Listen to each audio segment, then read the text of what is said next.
Ladies and gentlemen, welcome to our program, End of the Line or a New Birth, the Future of Marriage and Family in the West. Please welcome Roger Severino, Vice President of Domestic Policy at the Heritage Foundation.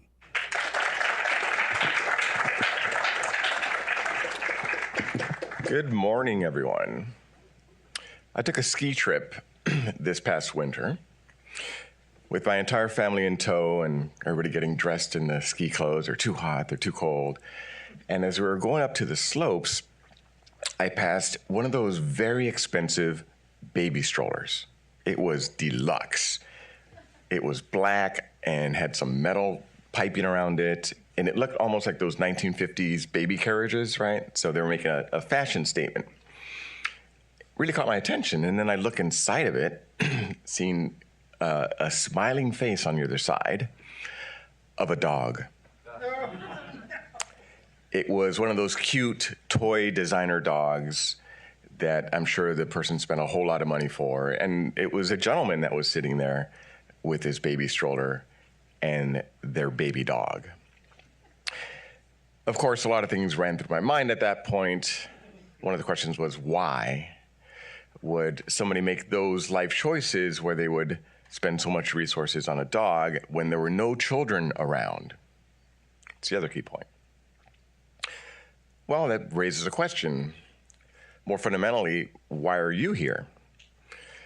And that has many different levels of analysis. You're possibly interested in this topic. You care about the future of our country. Something about the married birth rate caught your attention.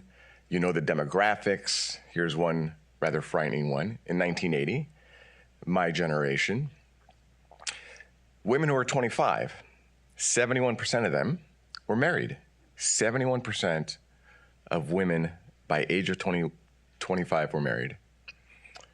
48% of them had at least one child. Now those numbers, of course, are dramatically lower. Far less than 30% are married by age of 25. And half the number of women have babies, 24% at that age.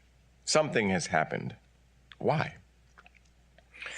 So maybe you're here because you're interested in those sorts of questions, but I want you to consider another why are you here analysis.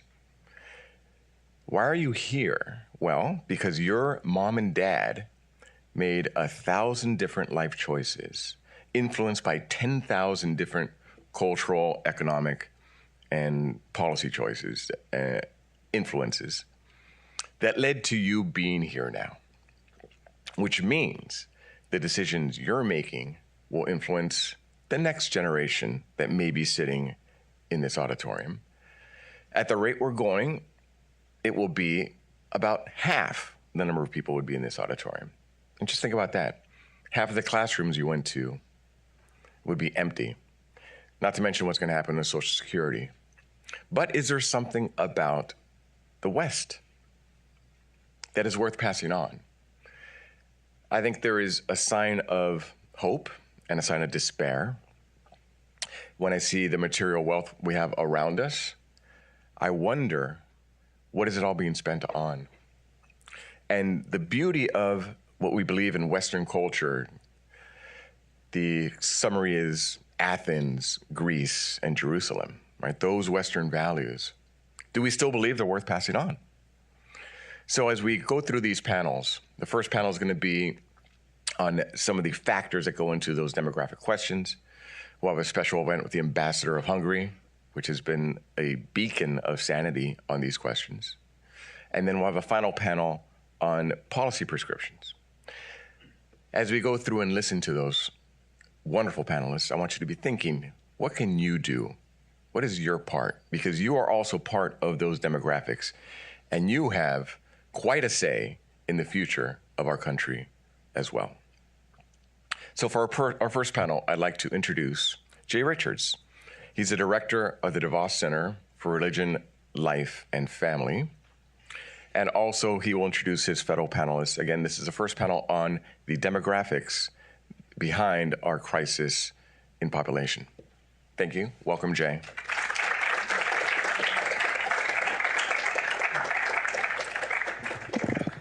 great to see all of you here this morning. So at Heritage, we think this is one of the defining questions of our era. So we're not going to debate whether demographic decline is a good thing. We don't think it's a good thing. So there's, of course, a set of people that thinks the fewer children you have, the better, because you're consumers and carbon footprints and all that stuff. The purpose of the conference this morning is to say, okay, what happens, assuming this is a bad thing, which we do, is there something we can do about it? And of course, Heritage is a public policy think tank, along with many of our allied think tanks, also concerned about this issue. We're interested in public policy solutions, but before you can come up with realistic policy solutions, you have to ask a couple of questions. And so in this case, the questions would be something like, okay, what exactly has happened to the birth rate? Why did people quit having children? In particular, why did people quit getting married or getting married as earlier and having lots of kids? Why did they quit doing that? And then the question is often not asked, why do some people continue to have lots of kids given all the demographic changes that have happened in the last century or century and a half? If we want to have good policy solutions, we want to address those questions. And so that's the purpose of this first panel this morning. I'm delighted to be joined by three experts that have done research specifically on aspects of these questions. And I'll just briefly introduce them. They're going to each give 5-minute opening statements describing and summarizing their research on this, and then we'll spend the rest of the time in conversation here on stage and with the audience. First up will be Preston Brashear, is a colleague here at the Heritage Foundation. Preston is a senior policy analyst at the Herman Center for the Federal Budget here at Heritage. Catherine Pekalik is the director of social research and an associate professor here in DC at the Catholic University of America. And Delano Squires is a research fellow with me in the DeVos Center for Life, Religion, and Family, also at the Heritage Foundation. So please join me in welcoming first to the podium, Preston Brashears.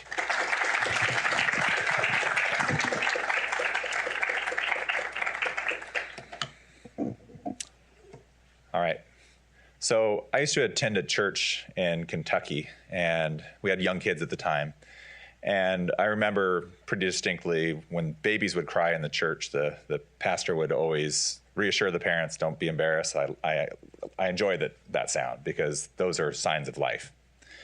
And so I think ultimately what we're talking about today is the signs of life in the developed world at this point, not just in America.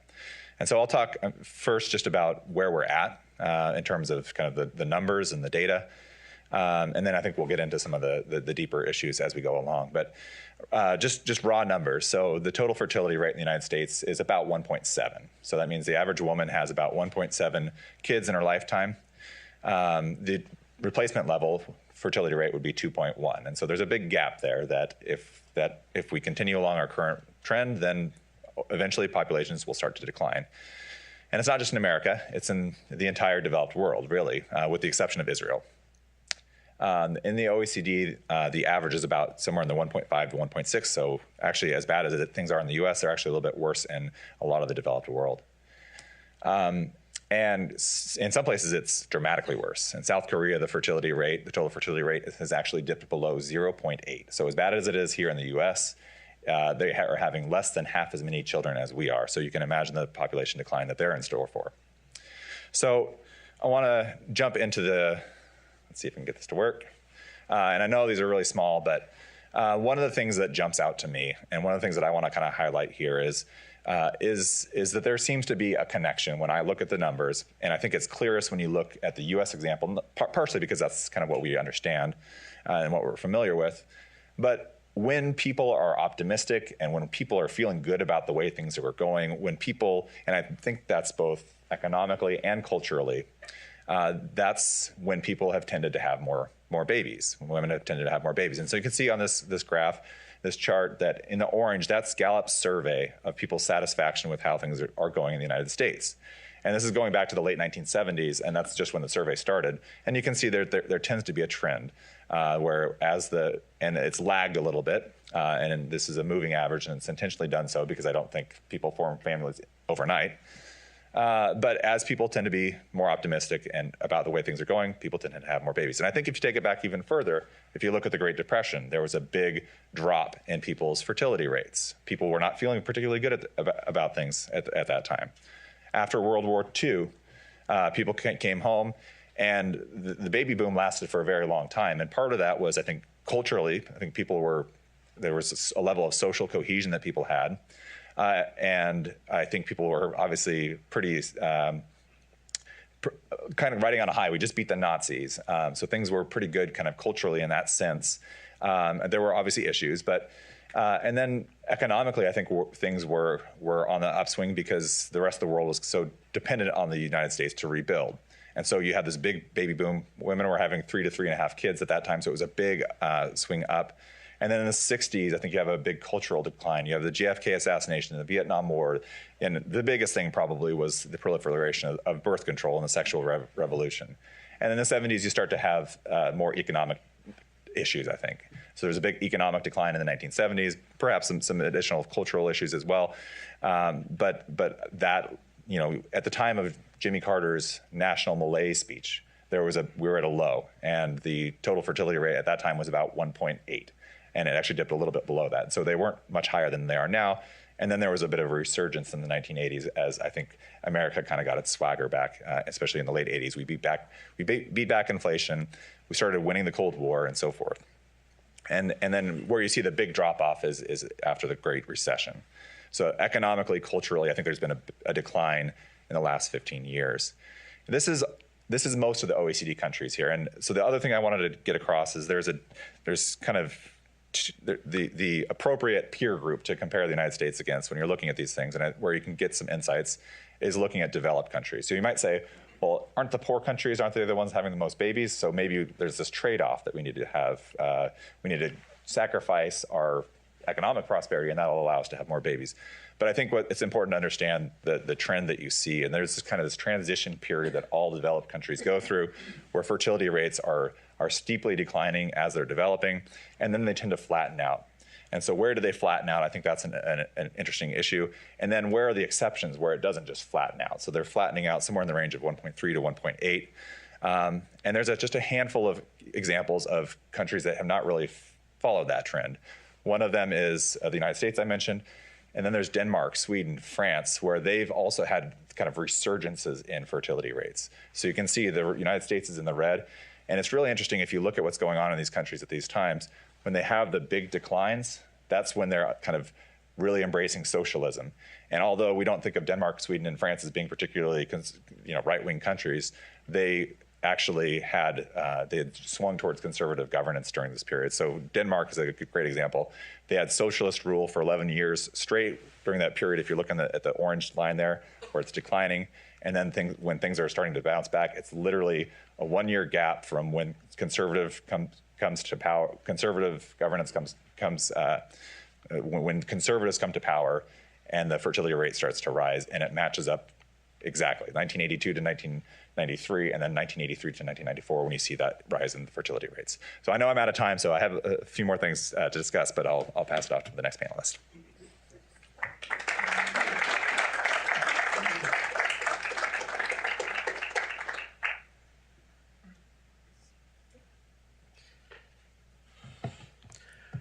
All right.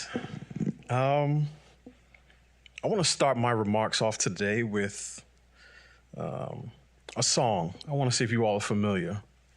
So when I was growing up, and this is probably for anyone who's like 35 or over, you all probably be familiar with this. So you're in the schoolyard, and it's Chris and Christina, and they like each other, and we're all fairly familiar with how this goes, right? Chris and Christina sitting in a tree, Kissing. First comes, then comes, then comes baby, and the baby. Okay, so that was a generation ago. So now what we have, and I'll get into the data here, is Chris and Christina staring at their screens. Texting. First comes sex, then comes baby, then comes marriage, but that's a big maybe. That is where we are today. And one of the reasons, and we're going to talk about a lot of trends today, but one of the reasons is that I would argue is that 30% of Americans today are now religiously unaffiliated, the so-called nuns, N-O-N-E-S's, right? Why is that important? It's important because religion gives people a worldview. It gives them a lens through which they see the world. And as it relates to marriage and family, and again, let's be clear, this is going to be reiterated throughout the day, but at the Heritage Foundation, we are interested in increasing the married birth rate. We don't want to make Uncle Sam husband and father to millions and millions of households, and millions of households. So the married birth rate. So when religion declines, there are a lot of dominoes that fall with that. I would argue that our sociology and anthropology flow from our theology. So what do you get when the views on marriage change? Well, you move from marriage as a covenant to marriage as a contract. You move from marriage as a lifetime commitment to one of convenience. You tuck away words like duty and obligation, and you enhance the idea that marriage is all about my personal fulfillment and making me happy. So, as religion has declined, I would argue that part of what has filled its place is our involvement in partisan politics. I think for a lot of people, their political positions, how they see, have shaped how they see the world now. So they see the lens often through they see the world through a political lens. And Preston mentioned the sexual revolution, second wave feminism, have provided certain messages to the culture at large, but particularly to women. And here are some of the messages that have been provided over the last 60 years.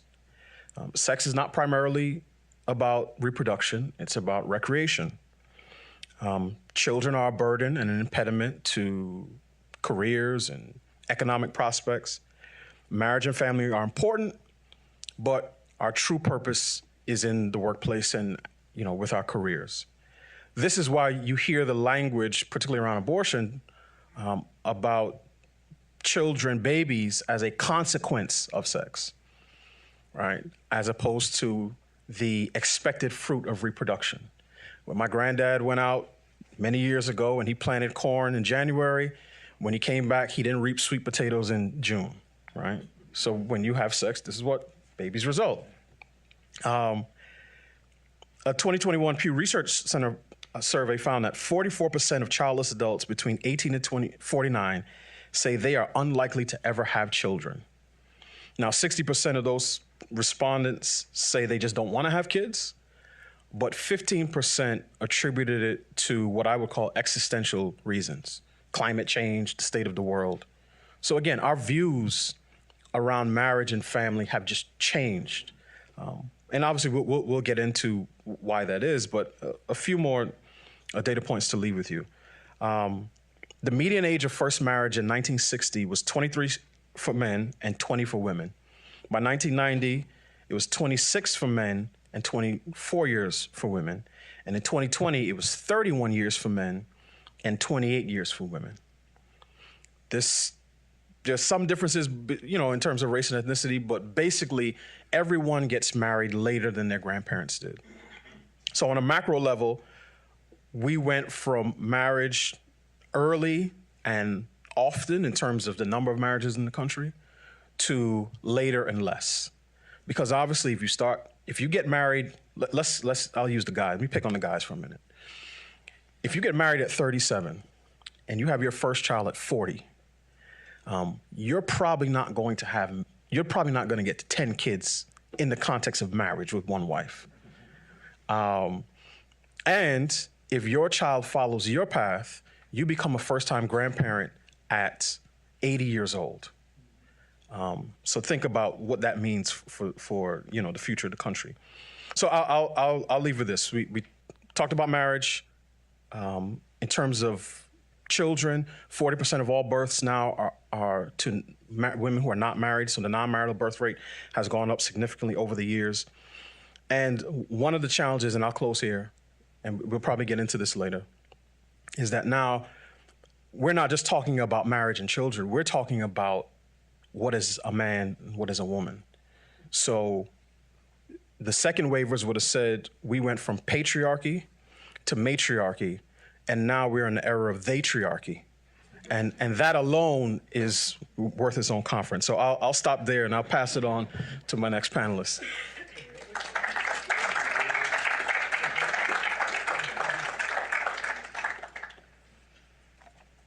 Good morning. So I'm going to describe for you the results of a project I've been working on now for 4 or 5 years, but it's I think really valuable information for this particular conversation we're having this morning, which is so important. So I'm going to say something really shocking. The study of low birth rates has focused entirely on low birth rates. It should shock you. The reason this should shock you is because we need to study healthy people to learn about immunity to disease. But these kind of low birth rates, lowest low birth rates, we used to call them sort of the demographic winter, and, whole nations kind of contracting and families failing to reproduce. Only now recently we've had permission to start calling this a disease or some kind of national disease. So I'm glad we all have the permission to do that. But what is the principle? The principle is that we learn about immunity to disease by studying who's healthy, right? Who isn't succumbing to this sort of problem. So actually, about 4 years ago, I traveled around the country and I went to 10 American cities and I talked to a whole bunch of people who had a bunch of kids and kind of said, like, why are you still having a bunch of kids? Haven't you gotten the message? 1.7 is the number, but you look like you overshot 1.7 by a significant margin. So it turns out that, as Preston pointed out, so what do we know about those people that are not suffering from that kind of contraction? Well, Israel really stands out in that regard. Well, what's different about Israel? Oh, okay. So that's very important. What's different about Israel? So that's kind of the summary of what I have to tell you. But it's very important to put this into words. So we know that these people who are not suffering from low fertility are likely to be pretty religious. But here's the thing. The American public policy debate currently that we're really is just getting off the ground assumes, first of all, that highly religious people will obviously have children. Well, okay, those are obviously kind of, cultish or brainwashed people, or they just are automatons that just do this thing. But that their reasons could not be understood, could not be generalized or made relevant for policy. Like we're over on the other side of the building. We're talking about kind of like how we can incentivize stuff, and we don't think we can learn anything from these people. And the other thing that the policy debate tends to assume is that we can incentivize anything we want. Right? We can incentivize anything we want. So I think that my findings challenge both of these two myths. So I talked to 55 women in 2 to 3 hour interviews. So this is very long interviews where I'm really trying to figure out what's going on. Out of 55 women that I spoke to, 54 out of 55 had very deep beliefs that childbearing is the highest good of their domestic community. The highest good of their domestic community. The reason they came together, the reason they got married. What about the other one of the 55, the potential outlier? Well, it turns out that in her family also, she had 5 children. They also believed that children were the highest good of their community, but it wasn't driven by religion. In her case, it was driven by her husband really wanted a large family. And so why did she go along with that? She didn't want a large family. Well, she loved her husband. She says, the only thing I can give him, the only thing I can give him. And so really, these are transcendent goods. People are driven by beliefs shaped by religion, shaped by love of family and tradition, and shaped by love, all right? Because these are the highest goods of their domestic community, a shared understanding, this is what we're about as a people, these kinds of goods were ranked above the rather large personal costs. And so women describe these kind of costs and benefits. By benefits, we mean sort of values. What's the meaning of this activity to you?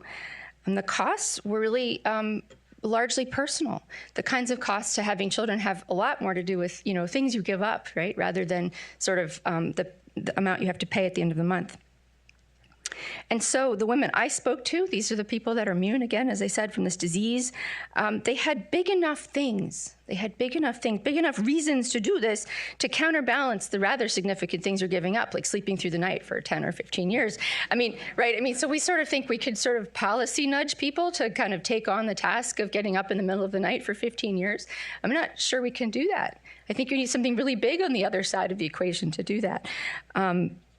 So let me give you one example of the kind of language that I heard, and I could give you lots and lots of these examples, but in the interest of time, I'm just going to give you one. Well, I have Tina, who had 6 children, who said, well, we wouldn't have started having kids at all if the whole Catholic thing hadn't come into the question for us. So that was a big part of us even entering into parenthood, was the Catholic thing. This was a family that had converted.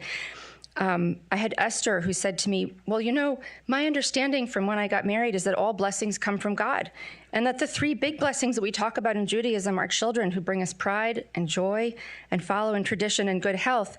I don't feel like you could have too much of any of those things. These are blessings. They're God's expressions of goodness. We could put up roadblocks to not get the blessings. And sometimes we need to ask God to make ourselves proper vessels to receive blessings, but those are the biggest blessings. Right, so Esther was living on a very small income. They had 9 children. So my concern is that to exclude these kind of testimonies or this kind of research from the conversation that we're having today means that the policy solutions we come up with will be in danger of being kind of solutions looking for a problem. So to be sure, the problem is low birth rates, but policy can only really work on the cost side. And we've been assuming that this is a cost problem. But my research says it's really a demand problem, right? So the reasons to do this are not high enough for most people. They're not high enough to overcome the very significant personal costs that childbearing requires. So that's what I have for now, and look forward to the conversation. Thank you.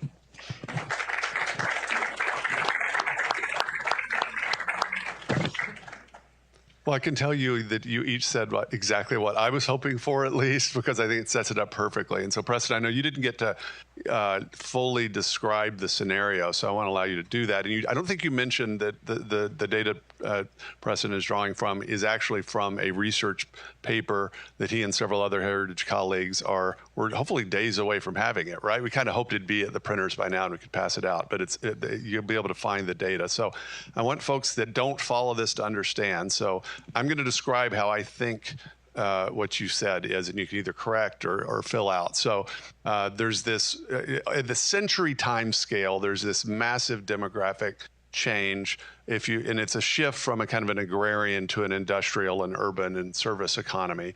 And so people have entirely different incentives if 50 or 60 or 70% of the population are on farms, in which children are actually economic assets in a way, right? So so there's part of that is just that fundamental shift that we're not going to overcome that. So that's just sort of baked in.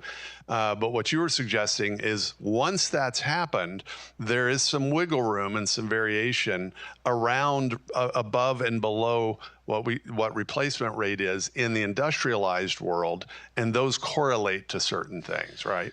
Yeah, so I think that's what's interesting to me when you're looking at this. I mean, absolutely, there's a night and day difference when you're looking at agrarian type societies. You can look at a lot of countries in Africa and some of the less developed world, and they'll have fertility rates still that are in the 4s and 5s and substantially higher. But unless we're willing to go back to being agrarian societies, that's not really the relevant question for us, I don't think.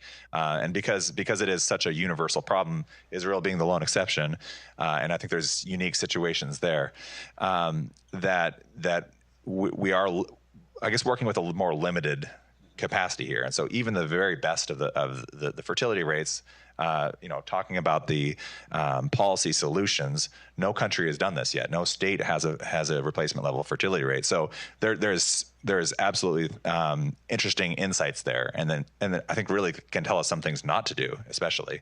But one of the things not to do is I don't think you want to throw out the baby with the bathwater, and that you don't want to sacrifice economic prosperity, because I think when people are looking around and they say to themselves, man, things are getting worse. And my own situation is bad. I'm looking around at people around me, and things don't look very bright, and things are gloomy. They're probably less likely to have kids in that situation. So that's part of the question now, I think. But I think what Catherine was touching on is it's really, I think she has a very great point in terms of people need to have not just look at the costs, but look at the benefits, especially at the individual level. And are we transmitting these values anymore? And I think that's where a lot of the problem is right now, is that we've stopped transmitting those values, where people value children and value life in the way that they used to, and value religion. And so as conservatives and as religious people, are we taking it upon ourselves to make sure that we're transmitting our values to our kids? Because guess who has lots of kids? It's the conservatives, it's the religious people, it's the people that do have those traditional values. And so if we do our part in a way and continue to transmit those values, I think that's where the solution is. So Delano, you're great at sort of naming the elephant in the room, so I'm going to let you to even describe it in a little more detail. And so you pointed very specifically to the difference between the birth rate per se and the married birth rate, and our emphasis here on raising the married birth rate. Now that's fraught because for one obvious reason, neither states nor the federal government any longer specify natural marriage when we're talking about legal marriage, right? So that's already complicated. But just say a little bit about why does it matter? Why does the married birth rate matter for the well-being of children in society? Sure. I mean, for generations, we talked about the benefits of children growing up in married two-parent homes. Largely, I think that was framed in economic terms. So we wanted kids to grow up with a married mom and dad because they were less likely to be in poverty. And that is true. But one of the things that happens as women's earning potential and incomes have gone up, that economic incentive, I think more and more people say, well, that's not really, a big issue anymore, because now, a woman can raise a child on her own. But a dad is more than just a paycheck. So men, fathers contribute socially, spiritually, emotionally to their children's development. But here's the other thing, because I know there are some people out there, some on the center right, at other think tanks, who say that we should separate, that men should focus more on their direct relationship with their children and less on marriage. So as a guy, think more about being a father, less about being a husband. But the thing is, men and women need one another. And in marriage, again, you're talking about a lifelong commitment. There is no till in sickness and health vow among co-parents. Right? That's not happening. So I think, it's important for the family unit. And this actually goes back, I would argue, to the issue of religion, because I would argue again that whatever the system we're considering, the designer is the definer. So as a Christian, if I say, okay, God designed marriage and designed it in a particular purpose, if we want it to function at an optimal level, we have to go with that design. When we start to experiment and say, well, no, we have a better design, I think what we've seen over the last 60 years is a result of that. And I'll say this again, the government, federal, state, local, is a terrible husband and an absent father because it just has too many households to support. That's great. So Catherine, I want you to say a little bit more about the setup of your research. You didn't set this up from sort of talking to your friends, because people may not know you yourself are a mother of many children, and our social circle have people, right? So you could probably have found 50 or 60 people to interview, right, in your circle, but that might not have been all that great statistically. So, I mean, how did you set this up? Yeah, it's funny. I still get people saying, "Hey, if you need anybody else for your research, you should talk to my sister. She's really great." I kind of look at people like, no. The idea here was actually to sort of see if this thing that I certainly in my own circles in life, I know a lot of people who've chosen to have larger families, and so the idea was to go out and see if this generalizes. If you could go into cities in the country, and this is what we did. We would email, large identifiable churches of different faiths, homeschooling communities, places where we knew there would be families. And then we sent out, this is a description of what we're up to. We're looking for people who would describe their childbearing as purposeful. And we were looking for larger families. Why larger families? Not because you couldn't be purposefully having 2 children, but we were trying to get people who had, didn't accidentally have above replacement size families. We wanted people, and why? Because we really wanted to know what's driving people, what gets you there, what gets you to drive a really big ugly car, and kind of hem your life in all kinds of ways. And that's really after, and so that's what we did. So we went into different cities. We circulated this sort of standard flyer. We had people who wanted to participate then submit, the sort of the standard program. I mean, this was an IRB sponsored program from the university. We had people submit surveys to tell us about themselves. And then from among that group, we had about 50 or 60 people apply in each region. And then we kind of looked through and selected a group from those applications that was reasonably balanced for kind of different religions, different faiths, different ethnic backgrounds, and that kind of thing. So that was our 55-person sample. And yeah. And then what about sort of religious variation within that? So you mentioned there's sort of ethnic variety. How did this distribute religiously? So we largely, the women in our sample are evangelical, Baptist, Catholic, Mormon, Jewish. We tried very hard to find women of no faith who fit this description. We didn't succeed. But we really tried hard. I mean, we worked with the National Atheists Association. The guy, believe it or not, the guy came back to me and said, we've really been looking for people with a lot of kids in our membership directory, and we can't find any that meet your thing. And he said, but I found this study, and I think this must be the reason. He said, it looks like people who have a lot of kids tend to be religious. He told me, I said, I know, that's why we've come to you, just for the interest of, so you didn't have anybody for me. So the least religious family that we found in our study was kind of a Reform Jewish family that was kind of nominally Jewish. And so, yeah, so we have a pretty good sample. We did try to find some Muslim families, but given the timing that this took place, we weren't able to find any, but they're out there. Yeah. And I think we would have found similar things there.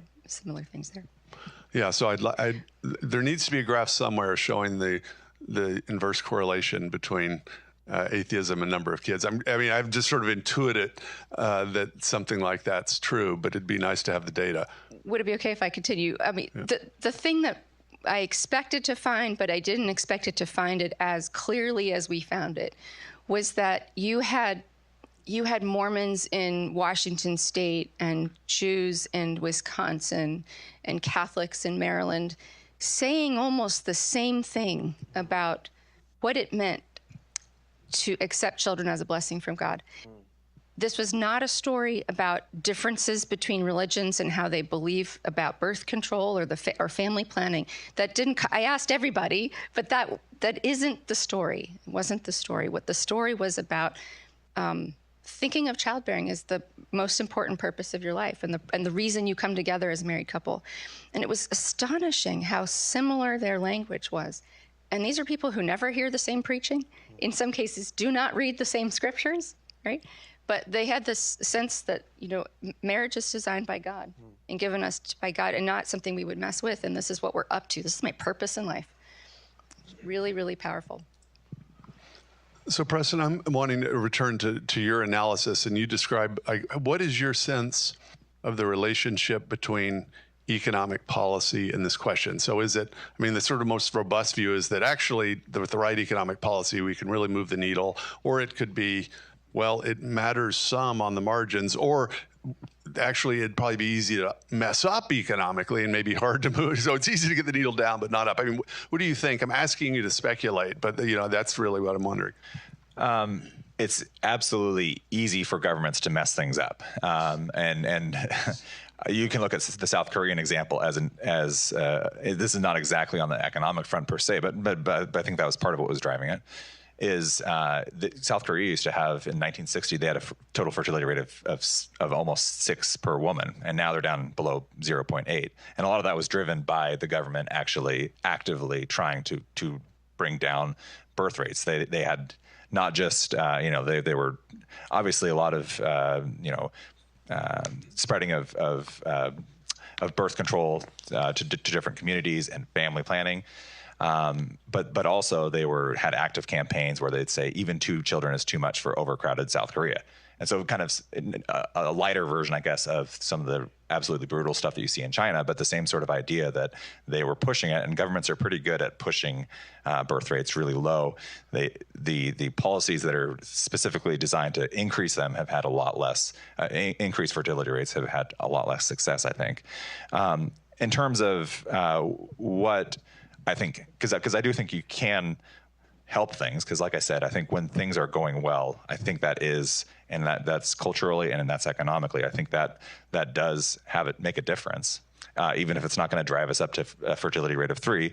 But some of the things that seem to show up for us when we're looking at the state level, some of the factors that seem to matter, is housing affordable? And I don't mean this in the terms of do you have programs to make it so, but I'm talking about places in the Midwest. You have higher fertility rates in these places because the typical income is enough to buy a typical house. And a lot of times the programs that are designed for affordable housing lead to exactly the opposite. So affordable housing is part of it. People working is a big part of it as well. When people aren't working, I think that's connected to the purpose that they have in life. So part of your purpose is to work, and that's also a biblical principle. Part of it, and same as having children. So I think there's a connection there that you see that when people are engaged in the labor force, that tends to have a positive effect. I think at the macro level. At the micro level, it's a little bit. And I think that you made a crucial distinction here that economists don't always make, but that it's not just do they have dollars coming in, because presumably through means-tested welfare programs, you could get an unemployed person up above poverty level. It's not the same thing as having meaningful work and the kind of the effect on their outlook. Is that what you're saying? Yeah, I think so. I think absolutely. The one of the things that does seem to show up is so we just looked at did some simple regressions at the state level, and one of the things that showed up was just are people working? What is the labor supply per working age adult? And that seemed to be an important factor. So that and actually and the housing is important as well, and then obviously the cultural factors. I mean, those are important factors in whether people are having children. Catherine, do you want to weigh in on that? I just want to say what I think is complementary to what Preston is saying. If there was one thing you remember from my research, one thing is that religion policy is family policy. And we are probably going to miss the boat if we stop to think. So governments can do an awful lot to make it harder for churches to thrive. So I would want to say, yeah, let's examine the obstacles to family life, the things the government might be doing to harm and reduce rates when they don't mean to, or maybe they do mean to. But what can the government do to actually stop injuring the robustness of religious communities? In what ways does the state deprive churches of their integrity, of their strength? Religion policy is family policy. Thank you. So, Delano, actually what I was going to ask you sort of follows on that. And so is there something, as we're embarking on this question, both at Heritage and the conservative movement in general, but are there mental roadblocks on our side that we need to get over if we're going to really think clearly about this? What do you think? Yes, and I do think, as much as we on the conservative side talk about gender and gender ideology, I think everyone in the country, left, center, right, has been shaped in terms of how we think about marriage, family, children, in such a way that I question, for instance, whatever policy prescriptions, cultural prescriptions, religious prescriptions that we think would increase the married birth rate. If that results, let's say, in a somewhat significant drop in women's labor force participation, let's say from 25 to 35, would conservatives see that as a net win? So if more people are getting married, more babies are born within the context of marriage, but fewer women are in the workforce than otherwise would be, how would we react to that? Because if we see that as, oh no, we can't have that, everyone must have everything all at the same time, then we're going to be in trouble. And that's one of the things, and I hate to say it this way, but in some respects, even the right believes that androgyny is equality. Even in the way we talk about family, right? Parenting is nice, but mother's mother and father's father. And a lot of times that is very gendered. And in fact, I would say this, I think kids are the most sexist people in the world, because even at 6, 7, 8 months, a child will respond differently to his mother than his father. And certainly once they get to 3 years, because I have 2 3-year-olds at home,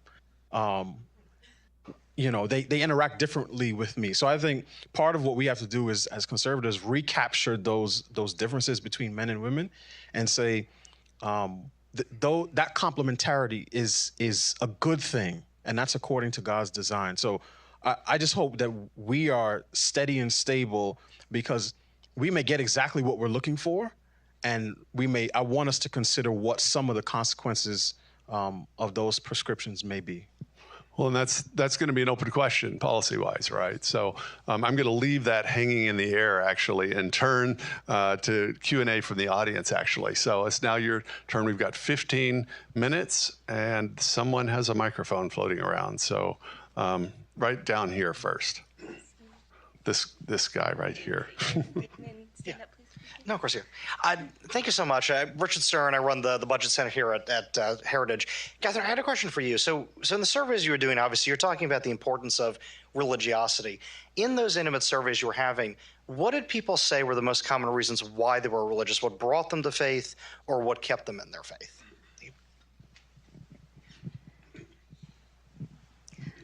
I would almost like to say that there were two types of stories. There were people who converted and people who didn't. Those are the two ways you become very religious. So actually, I think I'm going to tell a lot of these stories in the book that I'm writing. I don't think there's a typical way that people convert. I think a lot of these stories are idiosyncratic and interesting. But certainly, some number of the conversions or the staying religious that you asked about relate to being attached to thriving religious communities, right? So I could say churches in general, but of course I'd like to include our Jewish brothers and sisters, that either growing up in a church community that you really loved and drew a lot of strength from, and people they like to stay. And a lot of people bumped into them. They moved into a neighborhood where they heard, oh, there's a great church here. And maybe they were planning to have 1.7 children. They moved into this great church and they looked around and kind of thought, hey, you can do this? Like, you're allowed to have more than 1.7 kids? Look at that. Like, no, I heard this. I mean, I heard people say this, that, they'd never considered it before. They hadn't seen it. They moved into a church for the sake of church and then saw it. So I did get this large message about community, but not community in like a national sense, but in a very sort of lived local sense. Oh, this is a community where people will bring you meals for 3 months after you have a baby. Great. That's meaningful, yeah. Yes, over here. Hi, I'm Meg Kilgannon with the Family Research Council, and this has been a great panel. I have a question for the whole panel and then one for the doctor from Catholic University. Have we as conservatives missed the boat when we buy into the equality narrative between the sexes instead of focusing on the nature of complementarity, the need of one sex for the other, and the great enhancement of love and benefit for society when the two work together and join their complementary natures to each other? And then for Dr. Bakulik, do you have any plans to do a follow-up study on the children that are produced by these families and if they make these same choices into future generations? I'd love like a 40-year nursing study of this kind. That would be so great. So anyone on the panel to the first question while Catherine's gathering her thoughts on the second one? Yeah, I mean, that was the point that I was making, right? Like, I believe men and women created by God, equal in dignity and worth, different in form and function. And so that's sort of the high level picture. But even, on a very practical level, and I'll tell a really quick story. Last year, our firstborn, our daughter, her birthday's in January, so it was a big snowstorm last year. We had a lot of fun. We had the kids outside. We, had a sled going down the hill. Nighttime comes. I bring in the shovel. My mom, my sister, my wife, the kids were there. I said, in the spirit of equality, I'd like to know if any of the ladies would like to take the shovel and dig out the cars from 10 inches of snow. And they all said, oh, no, we don't. So I said, okay, well, I don't start from the position that equal means the same. And I think a lot of conservatives buy into that notion that men and women have to be exactly the same. And I think that that's a colossal mistake. Follow-up study? Yes. So that's a great question. A little bit will come out about what in my current research about what people already see in their children. But yeah, to go down the line and interview each other, it's a great suggestion. So thank you for that. I also want to say we do have plans to talk to the men. We got some oblique information about the men, and these are really quite unusual men. To your point, though, really briefly, I want to say something that I found it useful. I mean, as an economist, we think about the great gains that come from specialization. And if you look at the labor market, right, in this country, certainly, prior to 1960, more or less, it looked like men and women were pretty specialized, right? So men specialized in work and women specialized in having babies. Right? And what do you see after 1960? Actually, it's kind of interesting. You see women are now diversified. Right, so myself included, we go to graduate school and we have these, nice careers. We now diversify. We split our time between childbearing and work. And what are men doing? They're doing a lot less work. Well, this is interesting. What else are they doing? Did they kind of co-specialize into having children? Well, they didn't, and they can't. Right? So actually, we know that looking at the time use surveys, a lot of men are doing less productive things with their time. Well, why? Well, because their partners are also making a living. So obviously, abstracting from kind of moral conclusions for a minute, if you take all the people who are potential mothers in a country and you despecialize them, you're just going to have less children. Right? It's like a mechanical outcome. It's mechanical. So yeah, I do think we're missing something by failing to think about the virtues of specialization. Yeah. Here. Hi, I'm Dinah Furch-Gott-Roth with the Heritage Foundation. And my question is this. So it's a fascinating panel, and it seems as though back maybe in the 50s and the 60s, there was a higher birth rate irrespective of religion. So it seems to have diverged after then. And one of the differences seemed to be that women are investing more in education and they want to reap the rewards, those returns to education. And that's why they are having fewer children. And I was wondering if there is any way to roll that back. In other words, is it possible to put the toothpaste back in the tube and the trend towards more education and the correlation with fewer children is true not just in the United States, but all over the world. Okay, so Preston, that's definitely teed up for you. And I just want everyone, maybe the non-economists, to understand the idea. So as women become more educated and are able to do many more things in the workplace, right, their earning potential goes up. And so that's an opportunity cost that a woman, say, in the 30s didn't have, right? So women that are having lots of kids now are giving up a larger opportunity cost. And so then the question is, okay, one would be, do you put that back in the bottle? I don't know how, but also that we just need to realize that's a fact of the kind of 21st century.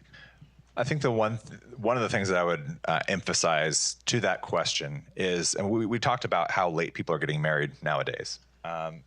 That nowadays 28 and I forget 28 and 31. So women are waiting a lot longer. Men are waiting a lot longer. Part of that is because of people going to college. And so I think education is a big part of that. And not that we shouldn't say that women shouldn't be going to college. That's absolutely not what I would say. But what I would say is we should be making the most use of the time that people are being educated, whether that's when they're going through school, whether that's maybe an apprenticeship program is a better idea for you than going through school for 4 years and getting deep into debt. You go deep into debt and then you're like, how am I going to have a kid? I can't even pay my student loans. All these things that we I think we put people on this one track where they think that the way to succeed in life is to go through college, take out some loans, and then pay those off. And then maybe when you're like in your 30s, maybe you have time for a kid or two. And I think we shouldn't be pigeonholing people into the same route. I think people need to have. I think people make better decisions than when the state is trying to incentivize people down a specific road.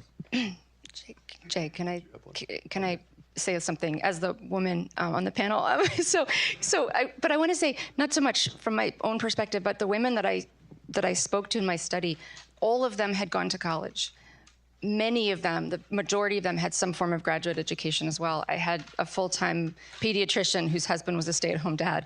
The story here was not that you have to put the toothpaste back in the bottle. But because the opportunity costs are bigger, you need to have a bigger reason to do this.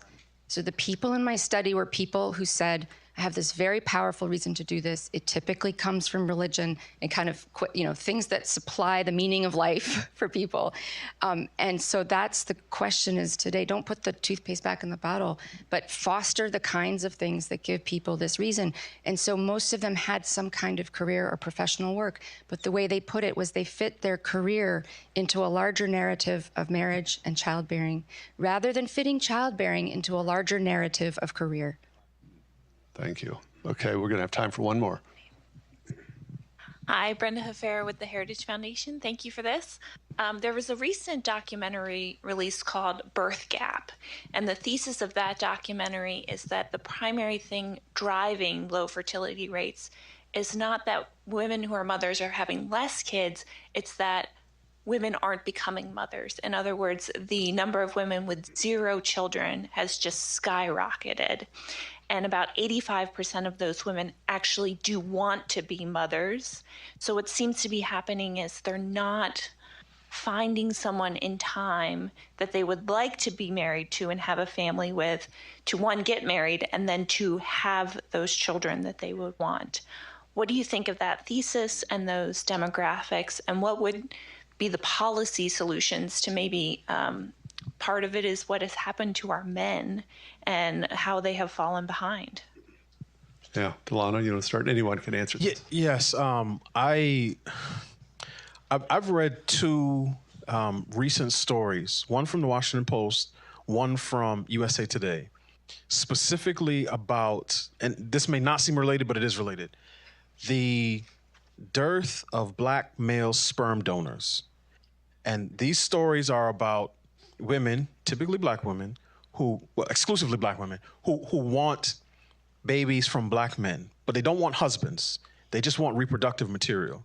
And part of the reason is many of them, now some of them are same-sex couples, and that's a different story, but some of them are single women who may have had a relationship in their mid-20s, but again, the message from a lot of families across the board is, don't worry about relationships, don't worry about marriage, get your education, concentrate on school, build your career, and when you're ready for that, it will be there. And I grew up in New York City. I'm used to the trains running once every 5 minutes. If you grow up in Iowa, if you miss a train at 8 in the morning, you may not get another one till 8 p.m. So what's happening is that there are women who are now in their late 30s and early 40s who want to start families, and they have to scour databases at sperm banks to find a mate, quote unquote, that's suitable for them. So even though this is, sounds extreme, I think a big part of it is the message from the culture that, to Catherine's point, career and education are they are much higher priorities, and that you fit family and relationships into those priorities. And what we found is that when you presume that the things that you want will be there exactly when you want them, a lot of people find that not to be the case. Anything from either of you? That's actually a really good thing on which to end. And so please join me in thanking our panel.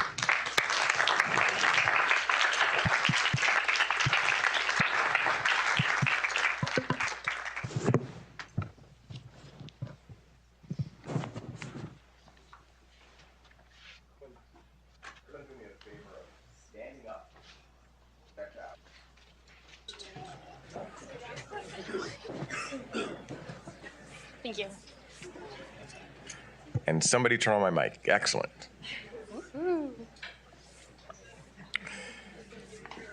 And we do have some additional seats in the front if people in the back want to filter in and get nice and comfortable.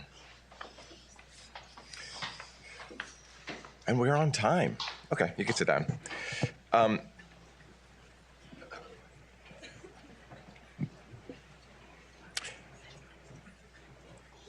Recently, I had the pleasure of visiting for the very first time Budapest, Hungary. I was blown away. I was at CPAC, Hungary, and I spent a lot of time just walking around, 1.5 miles, 2 miles even, to get from the hotel to the event because I really want to get a flavor of the culture of the city as much as I could in my few days there. I was struck by the beauty of the place. Beauty is everywhere, in the smallest details, not just the amazing cultural heritage of the Gothic buildings, but even the more modern ones. I thought it'd be a post-communist wasteland, but it wasn't. It wasn't. Even the new buildings had those little details that people cared about passing on beauty. And then I made a point to visit the local parks. Now, in my earlier introduction, I mentioned the quite disturbing phenomenon of dogs and baby strollers, which you see in the United States. Happy to report I didn't see a single dog in a baby stroller in Hungary when I was there. And in fact, we should add to the statistical analysis the dog-to-child ratio in parks. I'm serious. We should have somebody go out to public parks in major cities and count the number of children versus the number of dogs to see an indicator of the cultural health of the place. Hungary has a great baby-to-dog ratio, right, compared to the United States. And I think it underlies a deeper view. And why did so many people from Heritage go to Hungary? Why was there a CPAC Hungary to begin with? It's because it's a beacon of sanity in a sea of insanity. Hungary has taken real, firm, active, hard steps to preserve its heritage, to specifically say the patrimony of Christianity in the West is something that is worth preserving and passing on to the next generation, and has taken concrete steps to increase the married birth rate. When you get off the plane in Hungary, one of the first things you see are signs saying Hungary is pro-family. And they put their money where their mouth is, and in the leadership of Viktor Orban and the government on down, they have made the hard choices and have been one of the few countries in the world to reverse the slide in the drop in the married birth rate. To discuss the miracle on the Danube and what Hungary has done to restore Western culture, I have the pleasure and honor to introduce the ambassador from Hungary to the United States, Szabolcs Takács. Please come join us.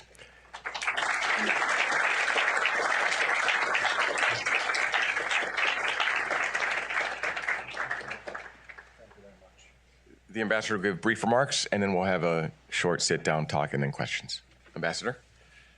Thank you very much. Very good morning to everyone. And the stress is on the brief remarks. And Roger, thank you very much for inviting me and my colleagues. My wife is here, my colleagues from the embassy. And before everything else, I would like to express our gratitude to the Heritage Foundation for, in the first place, organizing a discussion, an event which is entitled The Future of Marriage and Family in the West. Even the title that you picked up is very controversial in some circles, because the radical liberals and the globalists, it raises eyebrows, because we are talking about exactly what they would like to completely eradicate and dissolve: marriage, family, past, identity, heritage. And as a matter of fact, we Hungarians have been fighting this cultural war for a couple of years now. And it puts us in a very weird situation. As I noticed, I'm the only foreigner, which is indicative that we Hungarians and our government is one of the last conservative governments, the last of the Mohicans in Europe. And this is what we have to face. And strangely enough, I come from a country which has a long history, over 1,100 years, 1,100 years. And strangely enough, we would like to live for at least another 1,100 years. And we have to figure out how we can do that. And according to our knowledge, one day we will all die. And we don't know about too many people who prevented that. And if we don't guarantee that there should be children who are born into our community, then our culture, our identity, our country will disappear. And we are not a large population. It's a bit less than 10 million in Hungary and 5-6 other million in all over the world, including in this country. We have a very weird language. Only Hungarians speak Hungarian. Nobody understands our language. So many other communities in Europe are either Slavic or Indo-European, Germanic, so they more or less understand each other. We don't. We are very unique. And for that reason, of course, we have to think about how we can also preserve the fiber of our culture, our society. And our history is very long, so we don't have time to go into that, but you must understand Hungarian history in order to understand our family policy.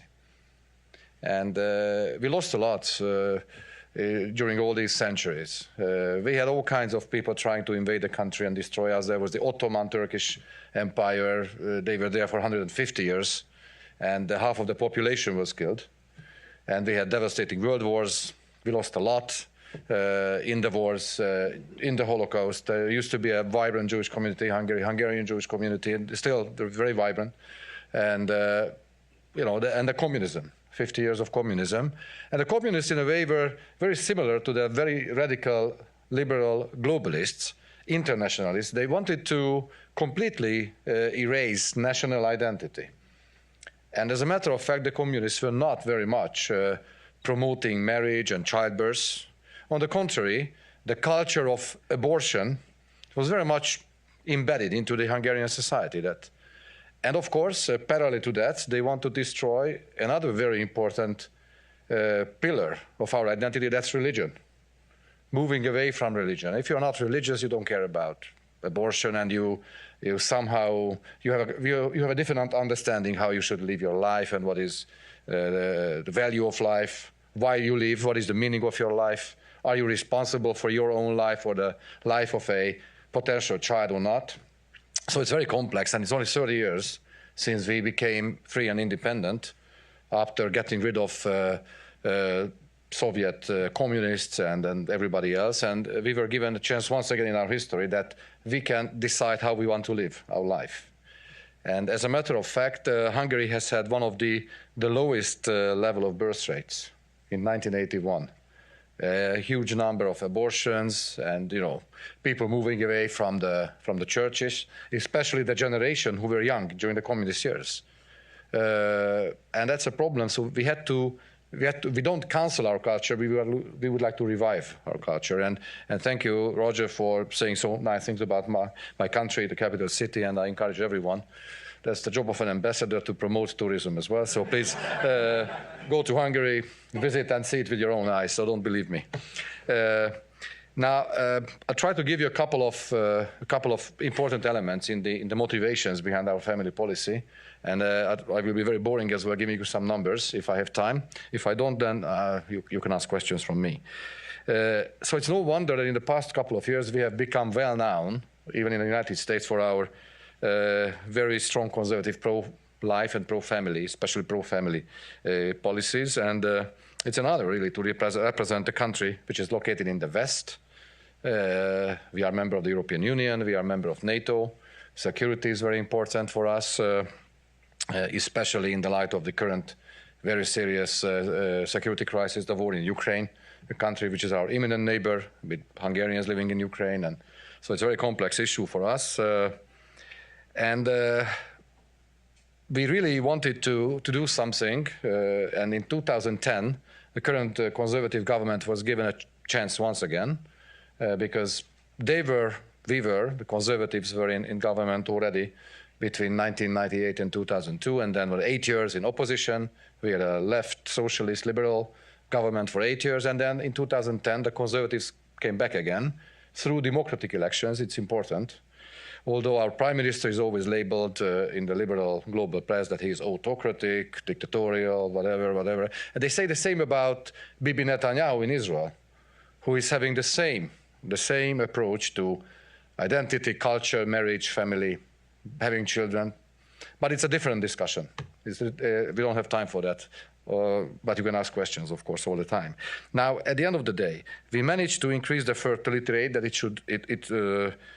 it's going up. It was around very low. It was 1.119 10, 15 years ago. Now it's 1.52. Of course, 2 should be the desired, and above that. The number of marriages doubled, and we also reduced the abortion rate significantly. It's a very sensitive issue. Your Roe and Wade debate and all the political impacts, you know the story. It's also sensitive in Hungary. Now, despite these economic hardships that we are facing as a result of the war, as a result of economic downturn, inflation, we kept all our policies and financing these policies in place. And in 2022, last year, I can give you a figure, we spent almost 6% of our GDP on families. Now, this is globally very unique, the only country in the world. We spent 2% on NATO, on military. So 3 times more on families and children and encouraging people. You know, you cannot regulate, you cannot tell people that you must have children. But the first thing what we did is that we, strangely enough, we talked to our people. And we asked them that, what do you want? And it turned out from surveys that for the majority of the Hungarians, the young Hungarians, it's not only the career and the education and individualism, selfishness, which matters, but for them the source of joy and happiness is having a child or more children. So we realized that the majority of the Hungarians look at that child not as a burden, but as a blessing. But economically, of course, we had to support them. For very obvious reasons, we are elected to be leaders of a community in order to secure the future of the community. And if children are not born, the community will disappear. Of course, there are other options, and this leads us to another very sensitive and huge topic of discussion and political debate, migration or immigration from different places. Some countries, especially all our Western European countries, without exception really, they decided that they will not encourage childbirth and family, but they say that they will bring over people from other parts of the world. And as you can see, that because of climate change, because of security crisis, because of demography problems, scarcity of water, food, whatever, the southern hemisphere is moving to the northern hemisphere. And some countries decided that, yes, we need workforce, we need people, and they should come. It's another big political debate if can you support illegal immigration? Because we understand if something is illegal, then this is not legal. And you cannot support something which is illegal, then of course they might try to have some ways and means how to make a phenomenon which is illegal legal, so to legalize that. But it's a huge political debate in your country as well. And you are facing the same problem, of course. I don't need to tell you the story. But there's a big difference, among many other differences, in between immigration issue or problem in the United States of America and in Europe, that what we realize is that the majority of the people who come to your country would like to become American, because there is something that you identify as American and they would like to live an American life. Whether it's manageable or not is a different issue. But those who are coming to Europe, they don't want to become European because they don't exactly know what it means. They just come to Europe and they would like to continue their life in Europe, which is fine if they have good intentions. But even in that case, they dissolve the fiber of traditional European identity and way of life. And of course, that's another big problem, that it's not only people with a good intention, and there are statistics, and of course, there are evidences that many terrorists came to Europe disguised as migrants, refugees, whatever, and they committed crimes, brutal, heinous crimes, Bataclan, Paris, and Nizza, so I can give you a lot of examples. Now, all in all, I'm moving away from the traditional and the original topic. So we spend a lot of money on child bearing and family policy. And we have made it clear that above everything else, we will protect the children from harmful ideologies and empower the parents when it comes to the children's upbringing and education. And you can imagine how popular we became in the eyes of our political opponents, even globally, when the Hungarian government and the Hungarian parliament, where the government party is in the majority, of course, they put it in the constitution that a marriage is a bond between one man and one woman, and the mother is a woman, and the father is a man. It seems very simple, and we got a lot of criticism for that, from everywhere, from all over, media, European Parliament, wherever. Just a couple of, everybody was laughing at us or tried to ridicule us, that these people are crazy. And they are, conservative, and they are xenophobic, and they are racist, and everything that you can imagine. And why do you have to put something so evident in the Constitution?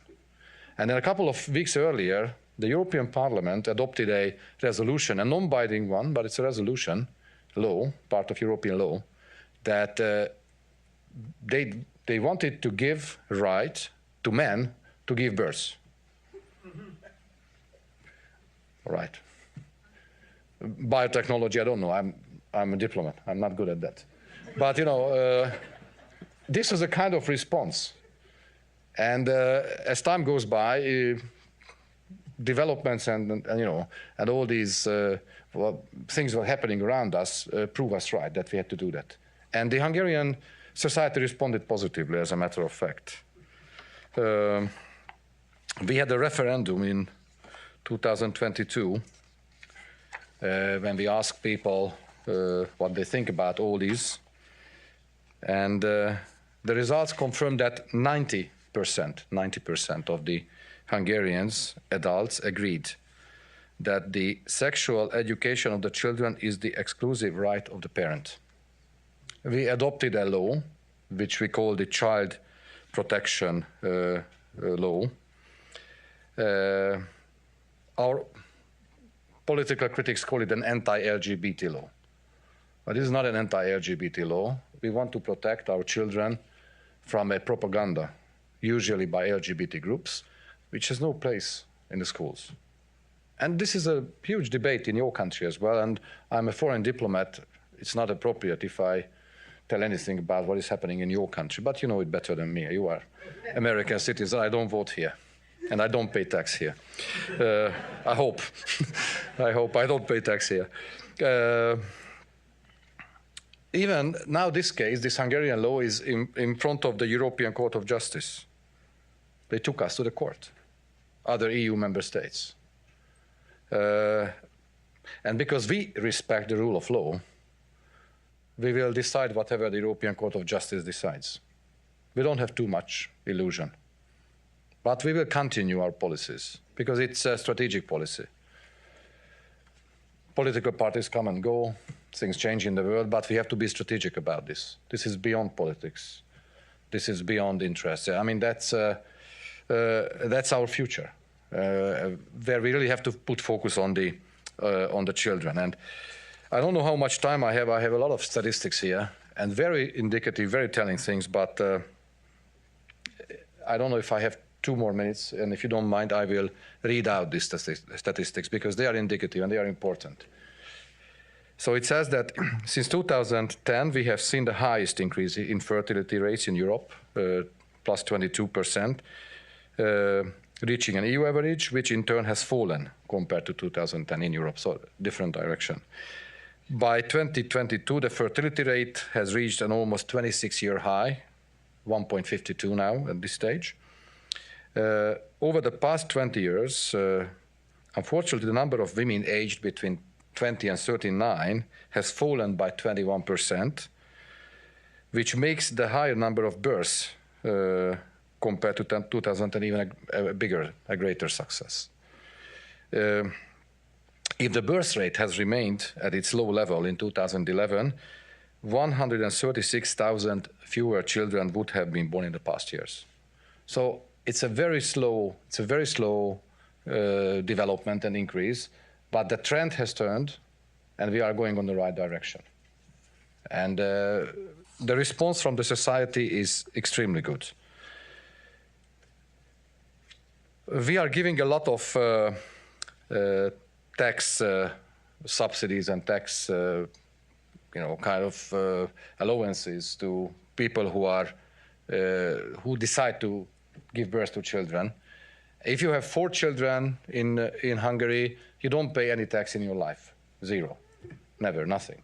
And even the women who decide that they will have children and they kind of sign a contract with the government, then they have to pay gradually less and less tax. So we are trying to give incentives to people instead of regulating what to do. We say that if you want to have children and you don't decide just because there are economic concerns, then don't worry, the state is there to help you. And we don't even want you to vote for us. We are not doing for that. But we would like to fulfill the duty that was imposed on us when we were elected to represent the community. And at the end of the day, the government turned out very successful because since 2010, the government was re-elected 4 times. Every 4 years we have general elections. And this is one very important element, I believe, because that's the most important for the Hungarians, obviously, that they want to have children, and there's a government there which is helping them to fulfill their desires and dreams. And we are trying to respond, of course, housing allowances, buying a bigger car. And, there's a lot of statistics. If you are interested, we have great material, and which is not propaganda, as it is called by our political opponents, but this is just a underlying proofs and what we have been doing in Hungary. And Hungary has really become a model for that. And we would like to continue that policy. And that's why we are looking for global partners like the American conservatives. And we are very grateful for the attention, for how you evaluate us. Nobody is perfect. We are not perfect either. But I believe that this topic has really become a part of a national and global political and public discourse. How can we preserve family, life, children, and marriage? And I was very happy to listen to the previous panel, how you see that. And only one thing which struck my mind, that just yesterday with my wife, we noticed that somebody put a shovel next to the fence in our garden. I don't know what it means about equality, but I have not seen any snow in Washington since I've been here, so nobody is at risk. I think I will stop it now, Roger, and then if there are questions, maybe it's better if I respond to that. Right. Thank you.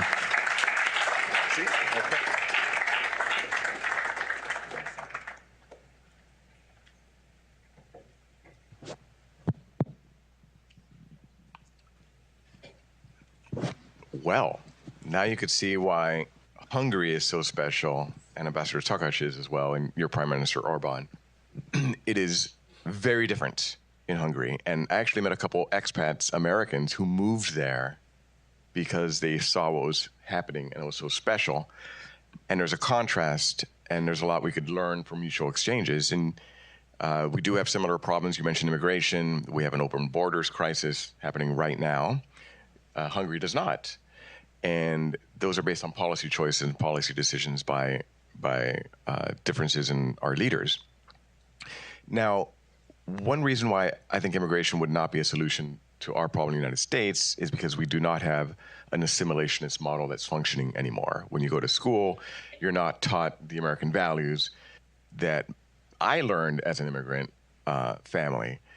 You don't get that anymore, so you don't have that national cohesion. Now, my sense is in Hungary, you do have a much greater national cohesion, and the pro-family policies you've put in place are helping build that respect for a culture of life and family. So is this a new development?